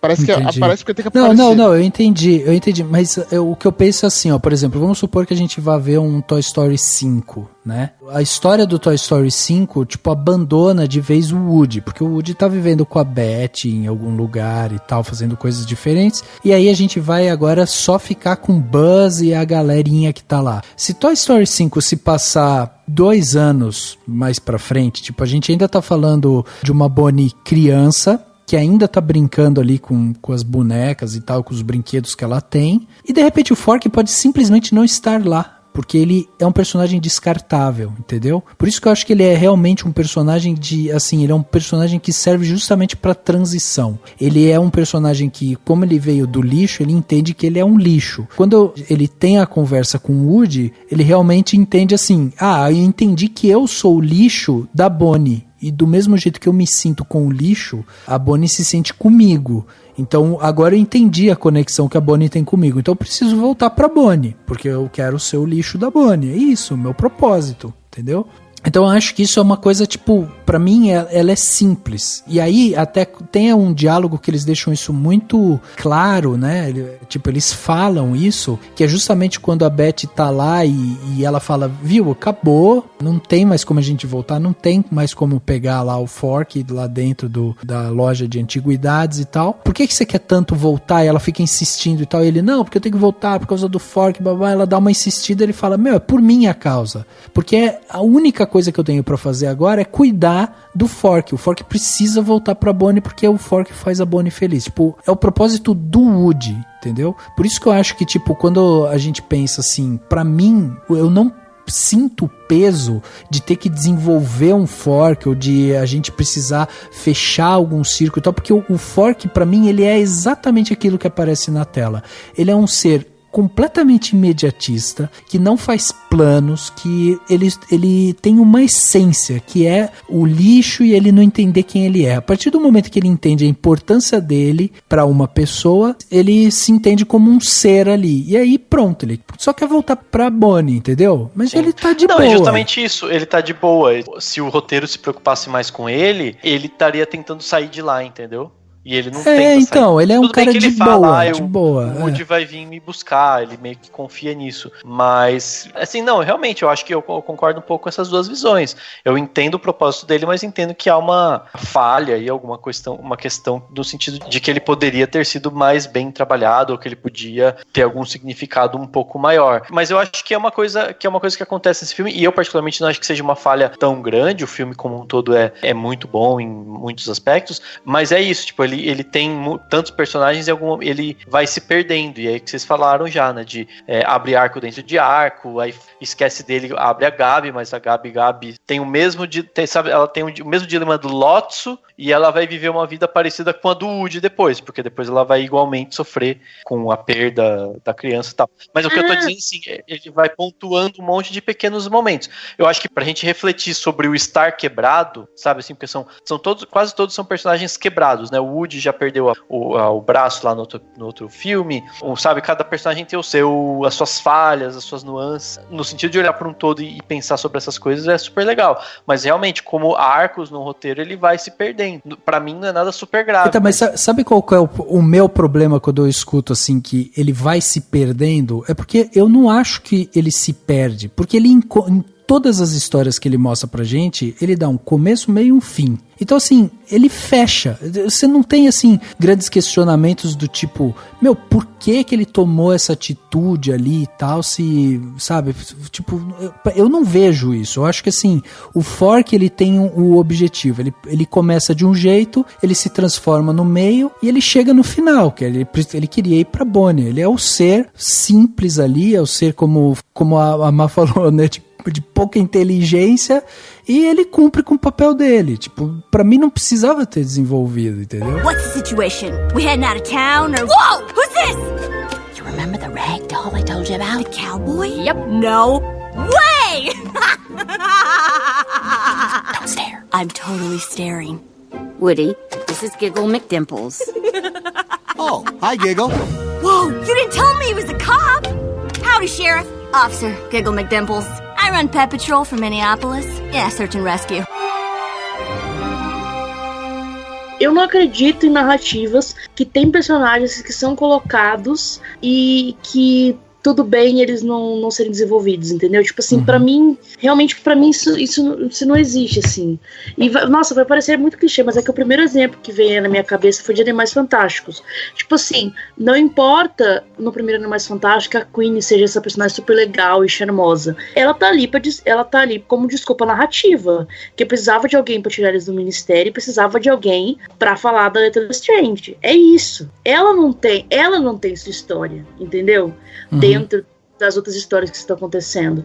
E eu acho que é meio isso que acontece com o Fork, porque eu tava até esperando que uma coisa que você citou, ele é um garfo, entendeu? Que ela fez ali, X. Então eu tava até esperando que um dos conflitos que eu acho que seria bem interessante seria, eu aceitei que eu não sou lixo, eu sou um brinquedo, eu sou importante pra Bonnie, o Woody falou isso. O Woody é como uma figura, sei lá, paternal que explicou pra ele como as coisas funcionam. E aí eu voltei pra Bonnie e uma semana depois ela esqueceu de mim e me jogou fora, entendeu? Tipo assim, porque eu sou um garfo. Então, tipo, o Woody mentiu pra mim, a única pessoa que veio, me pegou pelo braço, me ensinou, ele mentiu. É uma questão que eu achava que poderia, por exemplo, ser bem interessante. Eu entendo que não é o arco da história, mas eu acho que poderia até vir a ser um conflito, porque ele é a coisa mais importante pra Bonnie agora, e mesmo que a vida de um brinquedo seja passageira, a criança cresça, ainda assim ela tem anos, né, de brincadeira, não é uma semana.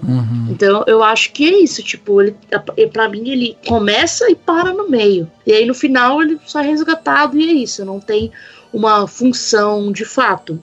E se o filme não se perde, eu acho, beleza, ele fecha as coisas, eu acho que ele infla, entendeu? Tipo, mesmo o personagem lá do Keanu Reeves, o Duke Cabum, acho, alguma coisa assim.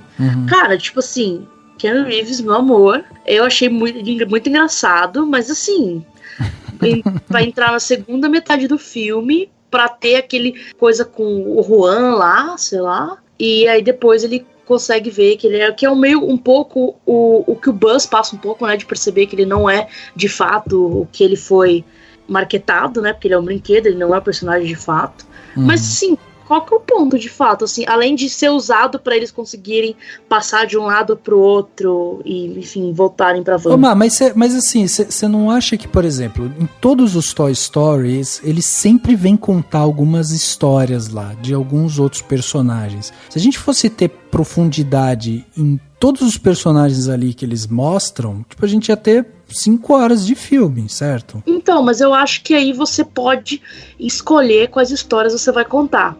Tipo assim, então, se mas você aí pegar aqui, Toy Story linha... 2, você tem os personagens apresentados, né? Tipo assim, você tem os que você já conhece, e aí, tipo, qual que é o ponto deles? É resgate. Você já sabe, ele já tem personalidade estabelecida, ele já tem as coisas e tem um mini negócio. O Rex fica mais corajoso, o Buzz encontra um outro Buzz, mas assim, tudo ali é desenvolvido enquanto a ação acontece. E aí você tem a Jessie, você entende toda a história dela, né, do ressentimento, de não querer mais ninguém porque ela foi abandonada. Você tem o carinha mais velho, que eu não sei o nome, mas também não, nós somos brinquedos, nós somos colecionadores, a gente veio aqui pra isso. Então assim, são personagens que eles têm seus mini arcos e que eles são bem desenvolvidos e fechados em si, entendeu? Tipo assim, se tivesse talvez esse filme tem muito mais personagem novo, entendeu?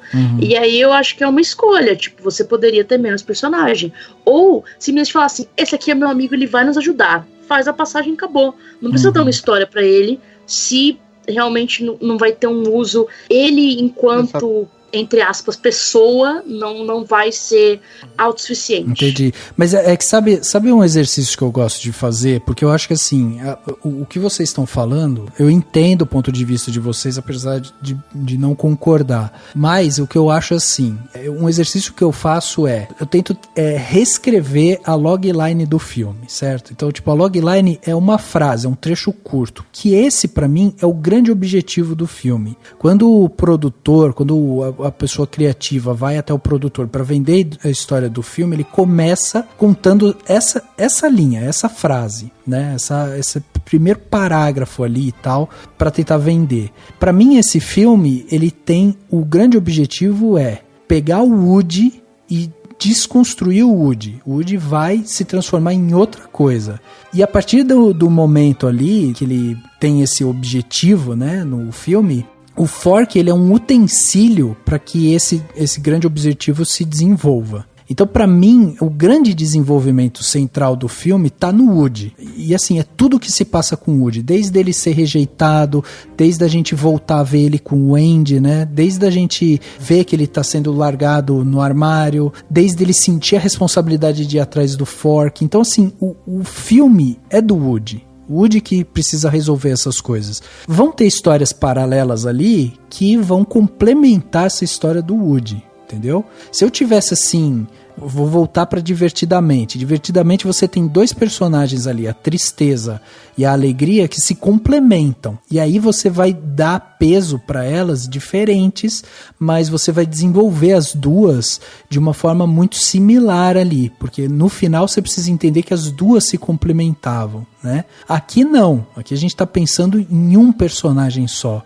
Por isso que pra mim, gastar tempo desenvolvendo o Fork, tentando me dar mais solução pro Fork, eu tentando me desenvolver mais a Gabi, qualquer coisa desse tipo, pra mim não ia encaixar com o filme, porque eu tô vendo, na verdade, a transformação do Woody.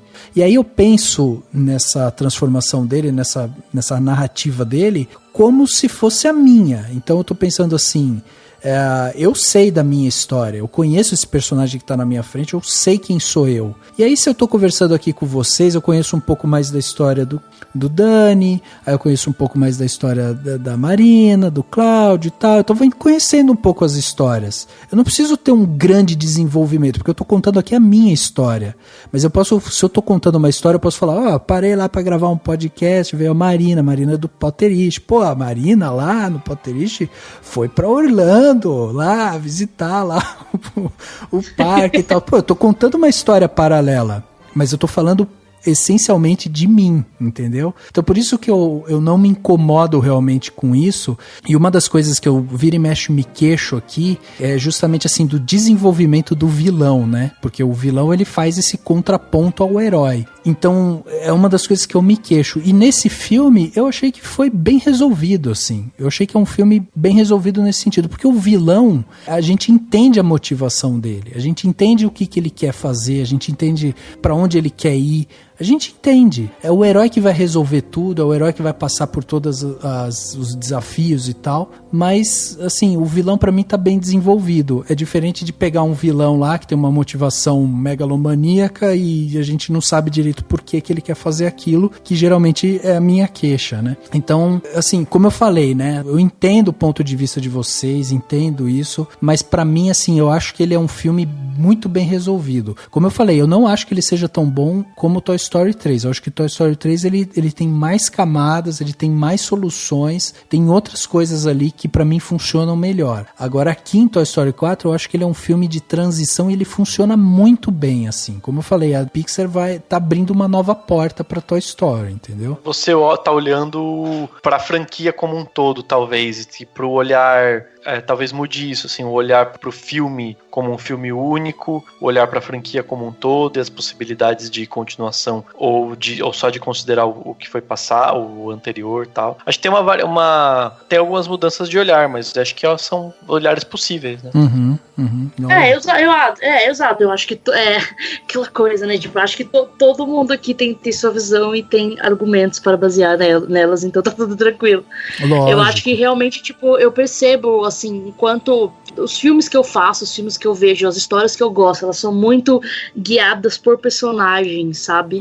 Então, pra mim, eu percebo que é muito isso. Pra mim é muito interessante a questão de ter vários personagens e todos eles terem sua própria backstory, sua própria coisa, porque eu acho que adiciona uma camadas muito grandes, né, de por que a pessoa tá agindo dessa forma, sabe? Sim. Tudo tem a ver com o grande background dela. Quer ver uma coisa assim, ó, que pra mim esse filme tem um problema que na verdade, assim, eu acho que ele repete fórmulas, entendeu? Esse pra mim é um dos problemas desse filme, porque assim, ele não vai me trazer grandes surpresas. Eu acho que a grande surpresa seria realmente assim, agora o Woody ser um brinquedo livre, que não precisa mais, não tem mais a dependência de um humano. Isso pra mim até foi uma certa surpresa, mas como a história se construiu, ela não chegou a ser uma coisa chocante, mas beleza, foi uma surpresa. Mas a Pixar, ela fincou os pés ali numa estrutura pronta, sabe? Porque a gente tá vendo novamente Toy Story, a gente tá vendo novamente uma história de resgate, uma história, sabe, de busca, sabe, do Woody ir atrás, de tentar trazer o brinquedo de volta pra sua humana e tal. Então, assim, ele repete algumas fórmulas, e isso pra mim foi um dos pontos, assim, que tipo, eu falei, pô, mas de novo vai vir com isso? Aí eu achei meio, sabe, eu achei que poderiam ter inventado alguma coisinha ali. Agora, beleza, a partir do momento que eu comprei, eu falei, então tá bom, então vou passar por esse déjà vu aqui, né? Vou ver de novo essa história com essas fórmulas e tal. Daí, quando eu vejo a história sendo desenvolvida dentro dessa estrutura já pré-definida, eu acho que ela funciona bem. Mas eu acho que realmente assim, tipo, quando eu pensei em Toy Story 4, eu achei que eles poderiam me trazer coisas novas, coisas que tipo a gente ainda não tinha visto, sabe, envolvendo esses brinquedos. O que vem de novo é realmente isso, é personagens, são situações ali, né, uma situação aqui, outra ali que envolve aquela policialzinha pequenininha, adorei ela como personagem, achei ela muito, muito bacana, ela ser daquele tamanho. E eu gostei de várias coisas, mas eu acho que é um problema de você repetir fórmula, sabe? Então, tipo, eu acho que esse Toy Story 4, ele não é tão inovador, por exemplo, como foi Divertidamente, sabe? Divertidamente, pra mim, é um filme espantoso, assim, de como é criativo, como ele traz várias camadas ali, né, de situações e tal. Aqui a gente percebe que eles voltaram para um molde. E ele repete, você falou fórmula, mas ele repete temáticas também. Temáticas, né? Tipo, também. Toda a franquia Toy Story é sobre aceitação, sobre missão do brinquedo, sobre a relação do brinquedo com a criança, sobre, né, tipo, todas essas coisas. E sobre mudança, né? Ele é muito sobre mudança, sobre você aceitar que as pessoas vão mudar, o mundo vai mudar e você precisa dar conta disso, se mudar também e tudo mais.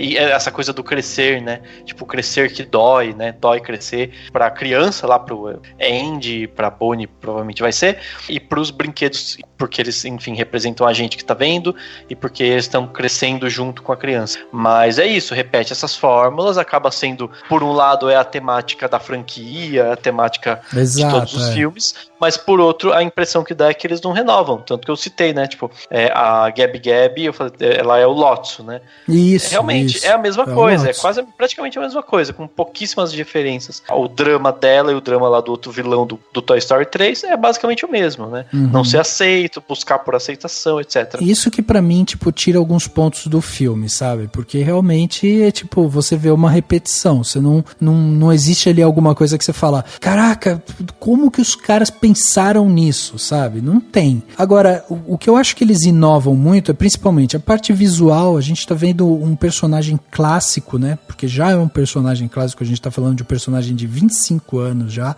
Então, a gente tá falando de um personagem clássico numa nova roupagem tecnológica. Então, você vê a textura da pele dele, você vê toda a parte ali de cenografia e tal. É tudo isso com esses personagens clássicos. Isso é uma grande inovação, assim, visual. Isso é tem muito até poeira bacana de ver. Poeira, cara, é sensacional de você ver esses detalhezinhos, assim, que eles vão trazendo pra gente. Agora, realmente, assim, tipo, em questão de história, eu acho que eles pecam nesse sentido, de, assim, a franquia tem realmente essa temática dos brinquedos e tal. Eu acho que eles poderiam tentar trazer algumas ideias novas pra gente. Inclusive, como a gente falou aqui, pô, tem a questão do empoderamento feminino, a gente tem personagens agora se transformando, né? A vilã, tem uma vilã, tem o par romântico do Woody, é uma mulher forte e tal. Você tem algumas inovações ali, mas nada que fuja daquela doma que fez o Toy Story ser o que é o Toy Story, entendeu? Eu acho que uma coisa tem a ver com esse filme, mas no geral, né? Tipo assim, a Pixar, eu acho que ela virou vítima da própria genialidade, assim, um pouco. Porque, assim, eu revi Toy Story 1 faz uns anos, e aí eu não peguei a problematização ainda, mas pegando a base da história, tirando a ideia realmente de brinquedos, né, e tal, eles falam, eles têm suas coisas e tudo mais, é uma premissa bem, tipo, simples, né, assim. E aí, quando chega no 2, realmente, mano, o brinquedo saiu e foi pro colecionador, e aí ele tá tentando voltar pra casa, assim, já é uma pegada, tipo, mano, que muito louco. Aí você pega Monstros S.A., monstros que gritam pra gerar energia, entendeu? Tipo assim, é um negócio que somente explode, tipo, meu Deus, isso é inovador, isso é muito incrível. E acho que, principalmente nesse momento que ela é comprada pela Disney, ela se vê obrigada a fazer sequências simplesmente, tipo assim, às vezes parece que não tem nem espaço direito pra que isso aconteça, entendeu? Pra que sejam histórias tão surpreendentes e tudo mais, porque tem uns últimos filmes que realmente foram muito abaixo do que você espera ver da Pixar, né? Assim, você vê, a gente teve assim, a Pixar vem de duas sequências, né? Ela veio de Toy Story 4 e antes ela tinha feito Os Incríveis 2, né? São dois filmes, tipo, sequência, que vão lá e tentam atualizar as franquias de alguma forma. Antes disso, a gente teve o Coco, né? Que concorreu que é muito bom, concorreu inclusive com música no Oscar e tal. Daí a gente, outras continuações, a gente teve Carros 3, teve Procurando Dory, Universidade de Monstros e tal. Então assim, a Pixar, ela realmente, ela tem feito, ela solta mais ou menos, né, um filme por ano aí, um pouquinho menos e tal, mas enfim, é mais ou menos isso que ela solta. E nos últimos 5 anos, por exemplo, foram 4 remakes e um filme novo, totalmente novo, assim, né? 4 continuações e um novo que foi Coco. Acho que 2 que teve. É que teve o Bom Dinossauro, que é péssimo. teve o Bom Dinossauro. Né? Teve Divertidamente, os últimos 5 que eles lançaram, 4 foram continuações e 1 foi novo. Então, assim, eu acho realmente que, tipo, é a fórmula Disney isso, né? Tipo, vamos voltar com aquelas franquias, parque, brinquedo, é tudo isso que tá envolvido ali, né? Então, é um problema porque a Pixar realmente ela veio de uma sequência, né? Quando ela veio soltando Toy Story, depois ela veio com Monstros S.A., daí veio Procurando Nemo, veio Os Incríveis, Carros, Ratatouille. Ela veio de uma sequência de tipo filmes novos. E aí, de repente, a gente vê ela voltando para temáticas que a gente já conhece. Então, é mais difícil de inovar quando você pega personagens que já estão estabelecidos, quando você pega estrutura de história que também já é bem estabelecida e tal, então é mais difícil de inovar realmente. Eu acho que as únicas sequências que de fato funcionam são Toy Story 2 e 3, né, funcionam ser total seguindo o nível Pixar, né, porque eram pra essa época, né, tipo, eram que eles realmente tiveram as ideias e tal. Hi toys!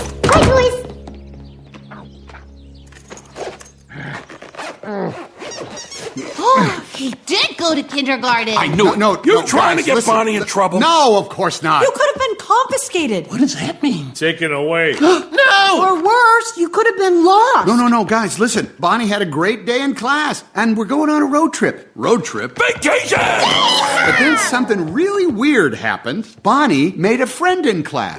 Oh, she's already making friends. No, she literally made a new friend. Hey, it's okay. Come on out, that's it. Come on, there you go. Come on, let's get you out of there. You got this. Good. Everyone, I want you to meet Forky. Golly, Bob Howe. Look how long his arms are.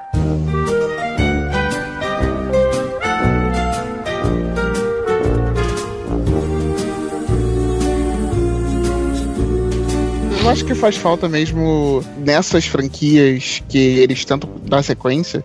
Eu acho que faz falta às vezes um certo desapego, sabe?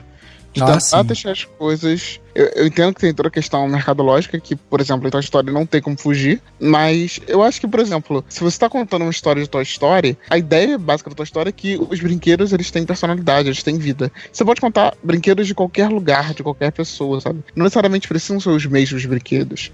Então, se a ideia é continuar, você pode abrir novos caminhos, você pode ir pra uma outra pessoa. Eu sinto muito isso, que às vezes eu acho que fica muito apegado num negócio, vamos continuar. E eu acho que, como a gente teve essa discussão toda, pra mim, acaba sendo um grande problema pro filme, de acabar tendo que, de uma forma ou de outra, lembrar todo esse legado, né? E é complicado, às vezes, tipo, pra mim o final do Toy Story 3 é um final, acabou, sabe? Aqueles personagens, a trajetória daqueles personagens tinha um dono. Agora as trajetórias têm outro dono que a gente, pelo menos pra mim, eu acho muito mais interessante a gente não saber o que aconteceu, sabe? A gente vê outras pessoas, a gente vê outras casas. Eu acho que faz falta olhar um pouco mais para as coisas que podem ser utilizadas. É óbvio que a gente tá falando simplesmente no sentido artístico, né? Sim. E como empresa gigantesca, a questão mercadológica fala muito mais alto. Mas eu acho que é uma certa questão. É claro que não vai acertar o tempo todo, mas eu acho que eles acabam reduzindo muito a chance de acerto, se auto-sabotando o tempo todo, sabe? Pelo menos eu acho que até agora não gerou. Mas se continuar dessa forma, eu acho que pode acabar gerando um certo encalço pra Pixar no futuro. De, todo mundo achar que vai acabar repetindo fórmula, ficar um negócio meio exaurido e tal, e ficar mesmo uma crítica assim. É óbvio que as pessoas vão acabar assistindo de qualquer forma, né? Mas eu sinto que tá gerando uma certa retenção, sabe? Eu senti isso pelo menos com o Bom Dinossauro, senti bastante isso. E com o Carros 3 e o Universidade Monstro, que pelo menos do meu círculo de amizade assim, que gosta muito de Pixar, ninguém falou bem e ninguém nem foi assistir no cinema. Então acho que já é um certo caminho que pode começar a ruir, não sei, pouco ou muito tempo, dependendo de quando eles continuarem isso, né? Nossa, eu acho que até se você pensar, né, e pela escolha, acho que uma coisa do Toy Story continuar com esses mesmos brinquedos que a gente conhece é uma questão, né, mercadológica, uma questão mais segura, né? E acho que é uma coisa até que pensando, por exemplo, nos Incríveis 2, que eu imaginava que seria uma história, tipo, das crianças já adolescentes, assim, ou melhor, mais adultas, né, tipo, na faculdade, né, o Flash pra sair, porque no fim das contas é a história sobre uma família, né, não é só um filme do Quarteto Fantástico que deu certo. Então, tipo, é uma questão que poderia muito ser explorada, mas aí você não teria os personagens do tamanho deles, não teria o Zezé, o bebê super fofo, pra você, enfim, vender muitos brinquedos. Então, realmente, isso entra no meio. Exatamente. Não, e os Incríveis 2 tem vários problemas, tem uns problemas que eu me toquei depois, assim. Falei, gente, eles repetem a mesma cagada, sendo que o filme começa em sequência, né? Então, tipo assim, sabe, confiei numa pessoa, não lembro agora detalhes, mas é assim, tipo, eu confiei numa pessoa que virou um vilão, e aí, de repente, eu me deparo com um vilão na mesma situação, eu não sei que é o vilão. E, tipo, isso é uma falha muito grande, porque, assim, isso faria sentido se fosse muito tempo depois, mas não, o filme começa logo em seguida. Então, é mais uma mostra de como a Pixar tá falhando nesse sentido de tentar fazer histórias a todo custo, continuar histórias e não dar brecha pra essa criatividade que eles tinham lá no começo. Você sabe que eu acho que a Pixar ela tem uma vantagem, como ela solta poucos filmes, né, em sequência, sempre existe essa expectativa do que a Pixar vai fazer, porque ela se estabeleceu como uma empresa criativa e ela tem na sua essência isso. Então, eu acho assim que isso é uma vantagem para ela. E veja, apesar dos insucessos, né, a gente pode dizer, o Bom Dinossauro foi um insucesso, filme de 2015 e tal, mas foi um filme que teve ali um orçamento de mais ou menos 200 milhões de dólares e acabou faturando 350 milhões, entendeu? Então são filmes assim que eles se pagam, dão lucro, funcionam super bem. Não, por isso mesmo que eles vão continuar fazendo. E por isso que eu acho assim, eu sou fã da Pixar, assim, sempre gostei muito de tudo que eles fazem, e até hoje, mesmo com o Bom Dinossauro e tal, eu nunca tive um filme que eu falasse, nossa, esse, foi uma perda de tempo pra mim e tal. Sempre gostei de alguma coisa que eles fizeram ali, sabe? Então, pra mim, assim, apesar de ter, lógico, né, filmes que funcionam um pouco melhor, um pouco pior ali, eu acho que a Pixar, ela tem uma qualidade, porque a gente falou aqui, né, dos Incríveis 2, por exemplo, e tinha também toda a questão de empoderamento ali feminino, né, a gente falou sobre isso também, a gente falou sobre a inversão de papéis, porque nos Incríveis 2 é o pai que fica cuidando da família enquanto a mãe sai para trabalhar, e a gente tem que lembrar também que a gente tá falando de filmes infantis, esses filmes vão chegar para as crianças, então assim, é importante também a Pixar se colocar meio que normatizando essas situações que às vezes podem parecer absurda aos olhos conservadores e tal, entendeu? Como teve o caso, se eu não me engano, foi em Procurando Dory, né? Que teve aquele caso de que tinha um casal homossexual de mão dada, não tinha um negócio assim? Sim, tinha um casal. E aí o pessoal, nossa, como é que pode e tal. E agora aqui a gente tem Toy Story, que é um dos grandes filmes da Pixar, novamente esse movimento. Mas ninguém percebeu. Não, pouca gente percebeu. Pouca gente percebeu, mas eu achei ótimo. O melhor é que as pessoas não percebam, entendeu? É realmente isso. Tem que ser uma coisa que a Pixar ela precisa repetir fórmulas às vezes para normatizar algumas coisas, né? Então eu acho que assim, tem coisas que funcionam bem. Toy Story 3 realmente é um sucesso absoluto lá, porque fechava uma franquia. Dentro da história da Pixar é o segundo filme com maior bilheteria, e aí eles estão arriscando, vindo com Toy Story 4, mas eu acho que assim, dentro da estratégia da Pixar e o filme como um todo, eu acho que assim, o filme funciona bem, e eu também acho que ele abre novas portas pra Pixar pensando no quesito do Toy Story, entendeu? Então eu acho que eles não estão, tipo, não é uma forçação de barra nem nada, mas eu acho que eles, tipo, conseguiram encontrar uma solução criativa ali pra que eles possam retomar essa franquia daqui pra frente, sabe? Isso com certeza, né? Eles são, é aquilo, né? A gente criticou algumas coisas, mas ainda assim são super acima da média e fazem coisas ótimas. Eu brinquei que eles são uma startup, né? Clima de startup. Eles podiam aproveitar que são tudo startupeiro e contratar uns coaches pra dar uma melhorada nessa parte aí da criatividade. Mas enfim.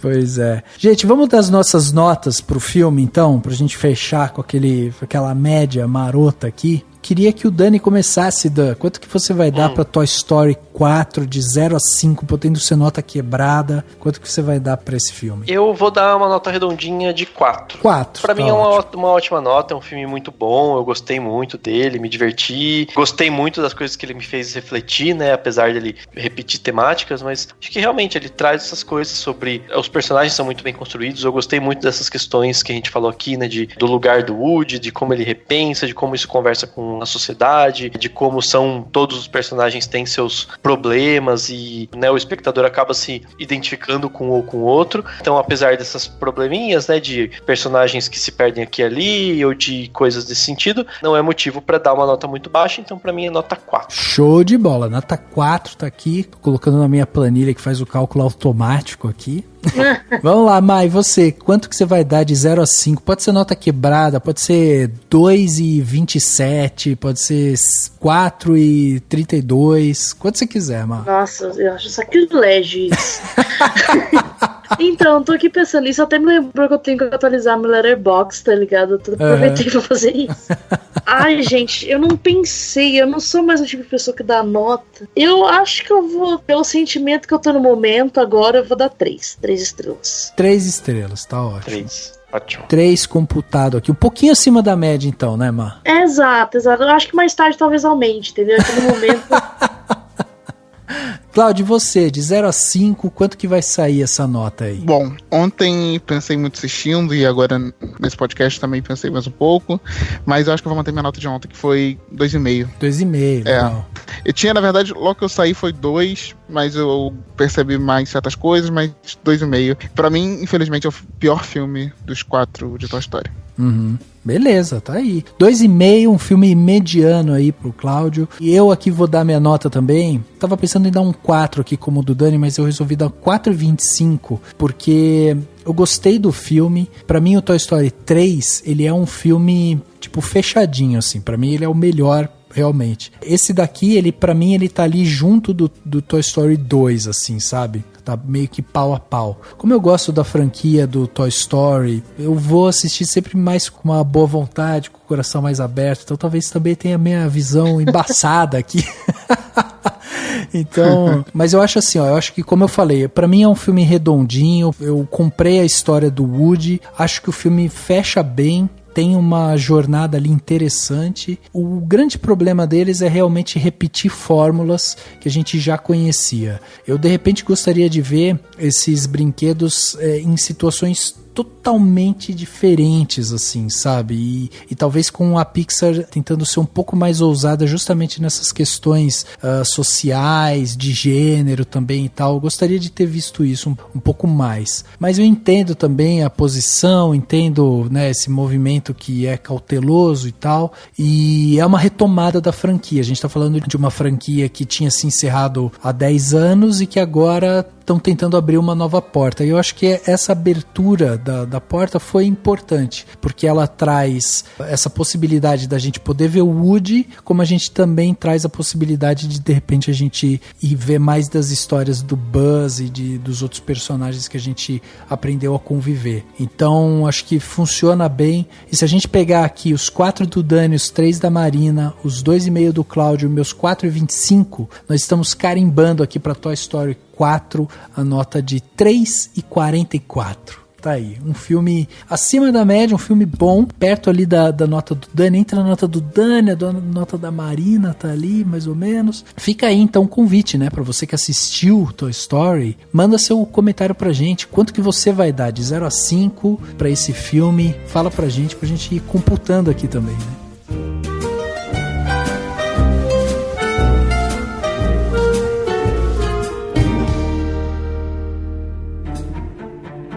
Dicas para a sua semana? No Plano Detalhe.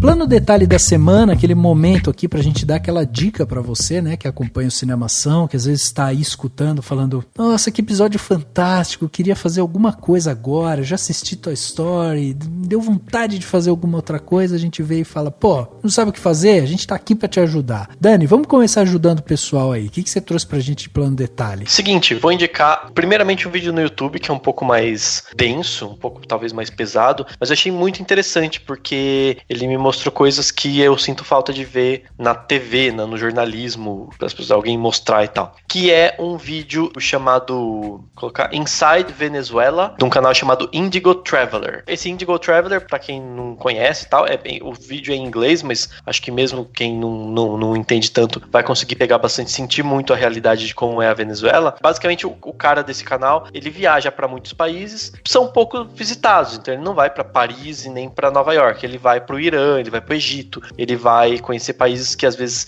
muita gente que não tem tantos turistas e tal, e vai mostrando de uma forma bem realista, bem crua e tal, né, as pessoas e as coisas. E ele foi para Venezuela e ele gravou esse vídeo, e daí junto com um outro cara que mora na Venezuela, ele vai mostrando a realidade como é que tá lá. Então coisas do tipo, hambúrguer com uma Coca-Cola custam um salário mínimo juntos, né, e aí por conta da crise toda. E aí ele fala assim, mas toda a família aqui, né, a maioria e tal, ainda tem tipo pelo menos um parente morando fora. Se esse parente consegue mandar tipo $100 são 400 salários mínimos. E aí as famílias conseguem se manter com alguns dólares que alguém que tá morando fora. Então, sei lá, se um cara, um venezuelano que tá morando no Brasil mandar pra família dele R$400, a família dele vai se virar, vai tipo pagar muita coisa e vai conseguir sobreviver mesmo diante da situação. Mas é uma visão bem legal, assim, bem interessante, e que eu sinto falta, porque às vezes tem de tudo, né? Tem gente falando que na verdade não é tudo isso, mas tem gente falando que não, a Venezuela está impossível. E assim, tipo, tem gente lá que estão vivendo. Tá muito difícil, óbvio, o país está numa situação muito bizarra, mas, enfim, ele mostra lá com uma realidade muito simples, de uma maneira simples e direta,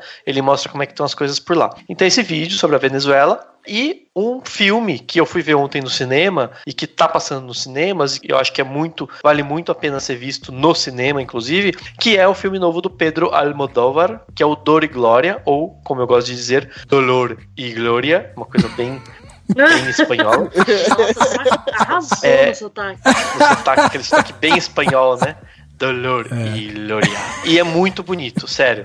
O filme é lindo, lindo, lindo. É muito pessoal, você vê mesmo, tá na cara dele, que é tipo o Pedro Almodóvar falando dele mesmo, mas é muito bonito. O Antônio Bandeiras está espetacular, com uma atuação incrível. Cenas são bonitas, a história é interessante. Eu fui ver no cinema e tem um debatezinho rápido depois. Eles compararam esse filme compararam o Almodóvar ao Fellini, em vários aspectos. E não deixa de ser, esse filme não deixa de ser tipo o equivalente ao que o 8,5 é do Fellini, né? É uma espécie de autobiografia, mas com vários elementos fantasiosos. Fantasiosos não digo, mas que ele criou, que ele inventou, mas que mesmo assim ajudam a contar a história dele. E é muito interessante, muito mesmo. Tem o Antônio Bandeiras, tem a Penélope Cruz, enfim, tem cenas coloridas, coisas coloridas, muita obra de arte, e é muito, muito delicado, muito doce, e as atuações são incríveis, e vale muito a pena de assistir. Sensacional, então, tá aí, ó. Filme e vídeo que o Dani trouxe pra gente. Tudo aqui, links vão estar aqui no post. E aí, Má, o que você trouxe pra gente? Então, eu acho impressionante como toda vez que eu venho aqui, eu tô viciado em alguma coisa.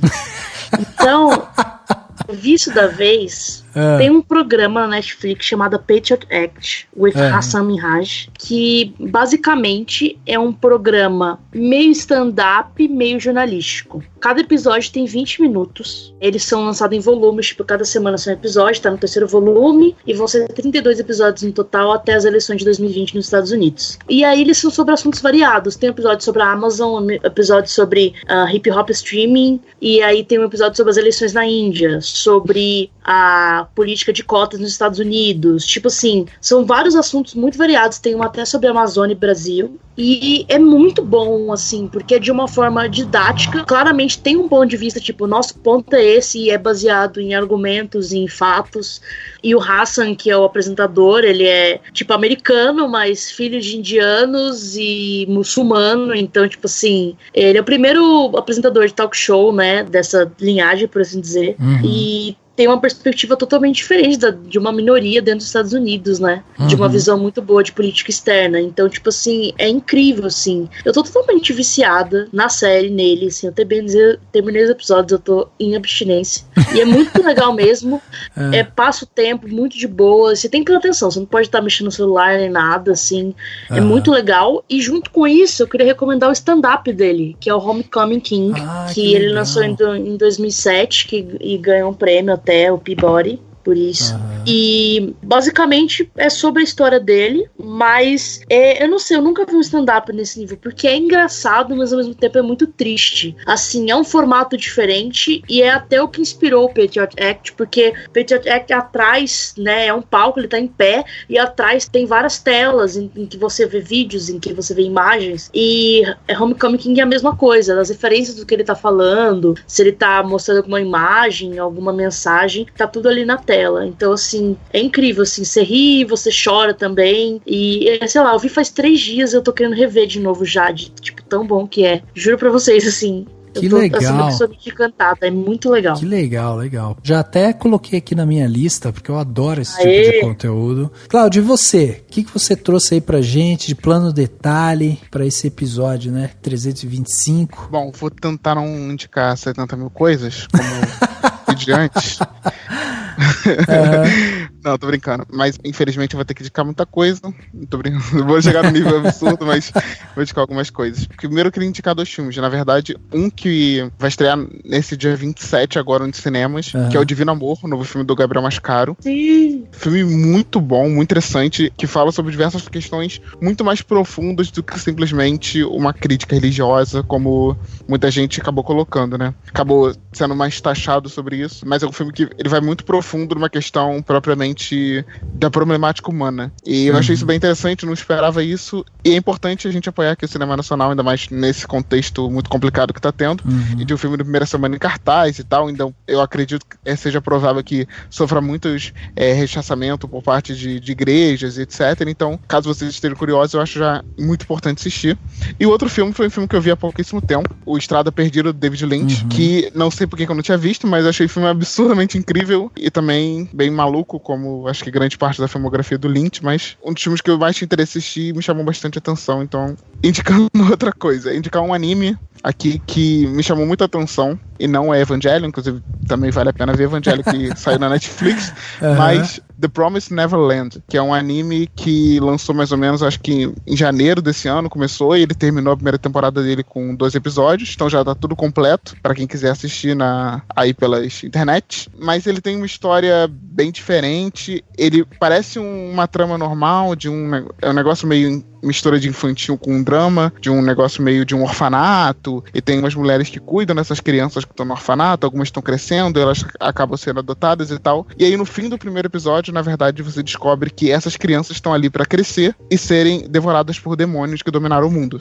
Então, simplesmente a história vira um negócio totalmente diferente, vira uma ficção científica com um suspense, me chamou bastante atenção. Chega alguns momentos, chega até a ser bem pesado, assim, pra onde ele vai, mas me chamou bastante atenção, ainda mais eu que não sou tão fã, assim, de anime, mas eu gostei bastante. E por último, eu queria indicar um mangá lançado pela editora Pipoca Nankin há pouco tempo também, chamado Virgem Depois dos 30, que ele é um mangá meio documental, e que ele conta a história de diversos homens no Japão contemporâneo que são virgem depois dos 30 anos. É um negócio que parece que vai ser meio cômico, né, mas, e que na verdade ele é drama sobre uma problemática social bizarra e muito doida do Japão, de alguns caras que, por essa questão, alguns cometem suicídio, outros se tornam totalmente isolados socialmente, se tornam psicopatas, alguns que viram totalmente militantes de extrema direita contra todas as mulheres porque não querem ficar com eles. Então é um negócio bem pesado e bem interessante de ser lido, ainda mais num contexto brasileiro que é bastante diferente, né, dessa cultura assim relacionada a corpo e etc. Então é uma indicação aí bem legal pra parar as indicações, senão eu vou indicar 70 mil coisas aqui.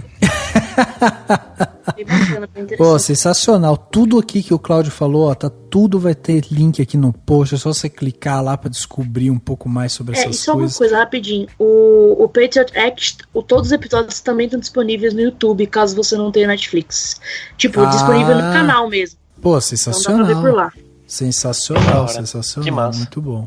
Bom, eu vou trazer aqui também, né, 2, porque o mínimo hoje vai ser 2, né, das pessoas, então eu também vou trazer 2. 2 coisas simples aí. A primeira é um vídeo também do YouTube.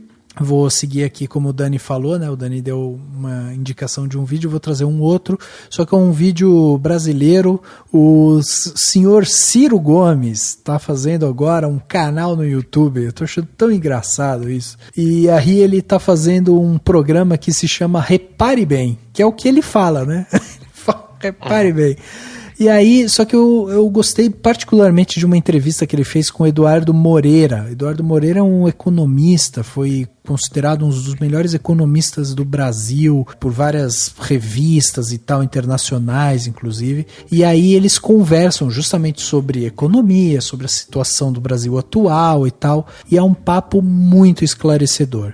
O Eduardo, ele tem um jeito de explicar assim que eu acho muito simples. Ele faz analogias, ele conta um pouco mais da história, assim, então você consegue entender um pouco mais das coisas que estão acontecendo e você entende o mecanismo das coisas, né, que é o mais importante. Então achei uma entrevista bastante interessante. É interessante também de você assistir uma entrevista que o Ciro Gomes está fazendo, porque geralmente é ele que é o entrevistado, né? Então eu achei interessante ver o Ciro Gomes se segurando ali também, sabe? Porque ele é do tipo que sai falando, desembesta a falar, e dessa vez ele teve que fazer perguntas, esperar a pessoa responder e tal, e aí depois ele fala. Então você percebe que ele ainda está se adaptando um pouco àquilo, mas o Eduardo Moreira é um cara que vale a pena, assim, procurarem. Se não quiserem ver o vídeo dele com o Ciro Gomes, procura outro vídeo do Eduardo Moreira, porque ele explica de uma maneira muito fácil de entender como é construída a nossa sociedade, os órgãos, né, políticos e tal, e também como existe toda uma arquitetura econômica para sustentar alguns poderes, né, as grandes elites ali no topo, e ele explica o porquê disso, e ele explica a partir de histórias, né? Então ele vai falar da onde que veio isso, como que isso se aplica e tal. E por ser um economista e ter trabalhado em banco, o cara fundou 2 bancos e ajudou a fundar um terceiro. É um cara que trabalhou 20 anos dentro da máquina econômica brasileira, então ele conhece muito bem essas entranhas e ele explica maravilhosamente bem. Então fica essa minha recomendação aí para quem quiser conhecer um pouco mais do assunto. E meu outro plano detalhe é uma minissérie que eu assisti recentemente, que é o Chernobyl, da HBO, uma série sensacional também, que conta um pouco da história, né, da tragédia que aconteceu lá em Chernobyl, na Rússia e tal, com uma explosão lá de uma usina nuclear, e como isso foi acontecendo, né, em termos políticos, em termos técnicos, de saúde e tal. Então ele mostra todas essas camadas. A série ela é muito bem produzida, né, padrão HBO mesmo. É bacana assim, em termos de roteiro, é legal de a gente ver como que a gente em face de uma tragédia, a nossa primeira reação sempre é negar, ou é sempre minimizar e tal, e é muito difícil da gente aceitar aquilo que está acontecendo. Depois, conforme a ficha vai caindo, a gente vai tendo que tomar ações, e tem que ser ações meio que imediatas. Então a série deixa isso de uma forma muito clara. E a fotografia da série é sensacional, assim, é um primor a fotografia da série. Então, para quem quer ver, é uma minissérie, são 5 ou 6 episódios, se eu não me engano, de 1 hora mais ou menos, e aí você acabou de assistir, acabou a série, não tem mais série, não tem segunda temporada, não tem nada disso. Então vai lá, assiste, fica sabendo do que aconteceu na história e pronto, acabou. Então fica esses meus 2 planos detalhes aí, além de tudo isso que a galera já falou aqui, né?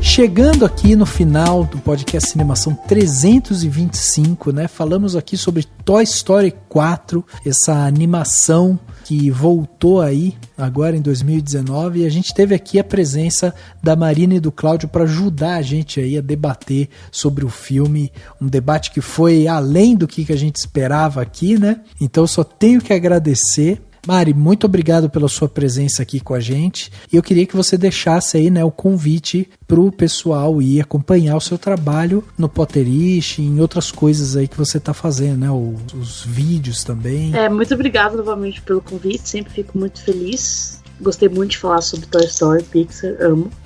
Então, pra poder acompanhar o Potterish, é potterish.com, lá vai ter nossas redes sociais, que é tipo @Potterish, @Potterish oficial, vai variando assim. Todas essas notícias aí sobre o mundo bruxo no geral. Minhas redes sociais é Marina Andere, todas basicamente. E também o canal agora, que é o História, Bar e Lanches, que é esse canal de história aí. Em especial, um vídeo que é basicamente para nazismo, vira direita, que é explicando que o nazismo não é de esquerda. Eu acho bem importante como por isso. Se bem que eu espero que as pessoas que ouvem aqui não sejam o tipo de pessoa que acham que o nazismo é de esquerda, né? Eu acho que provavelmente não, mas fica aí a recomendação, mais uma. E é isso. Qualquer coisa, eu sou muito simpática, eu respondo.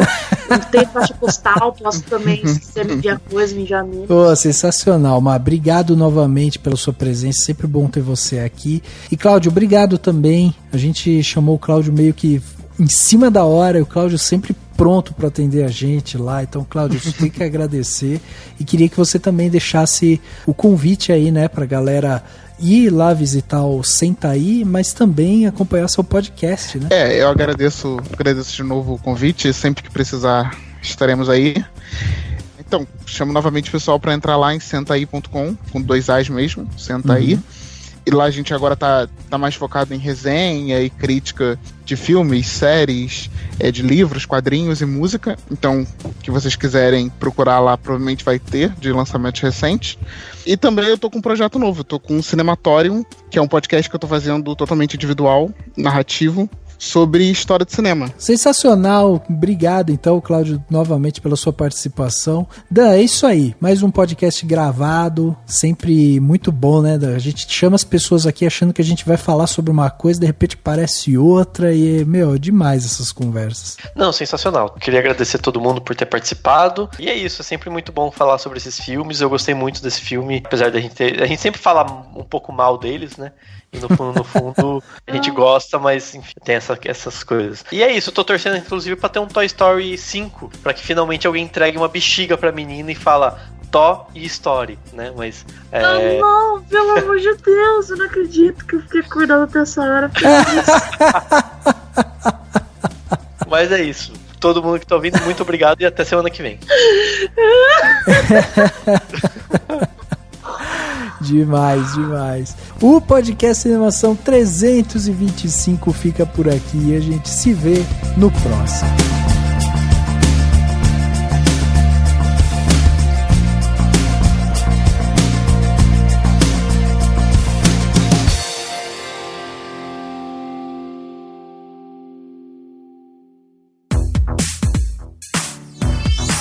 Esse podcast foi editado pela Isso Aí Design.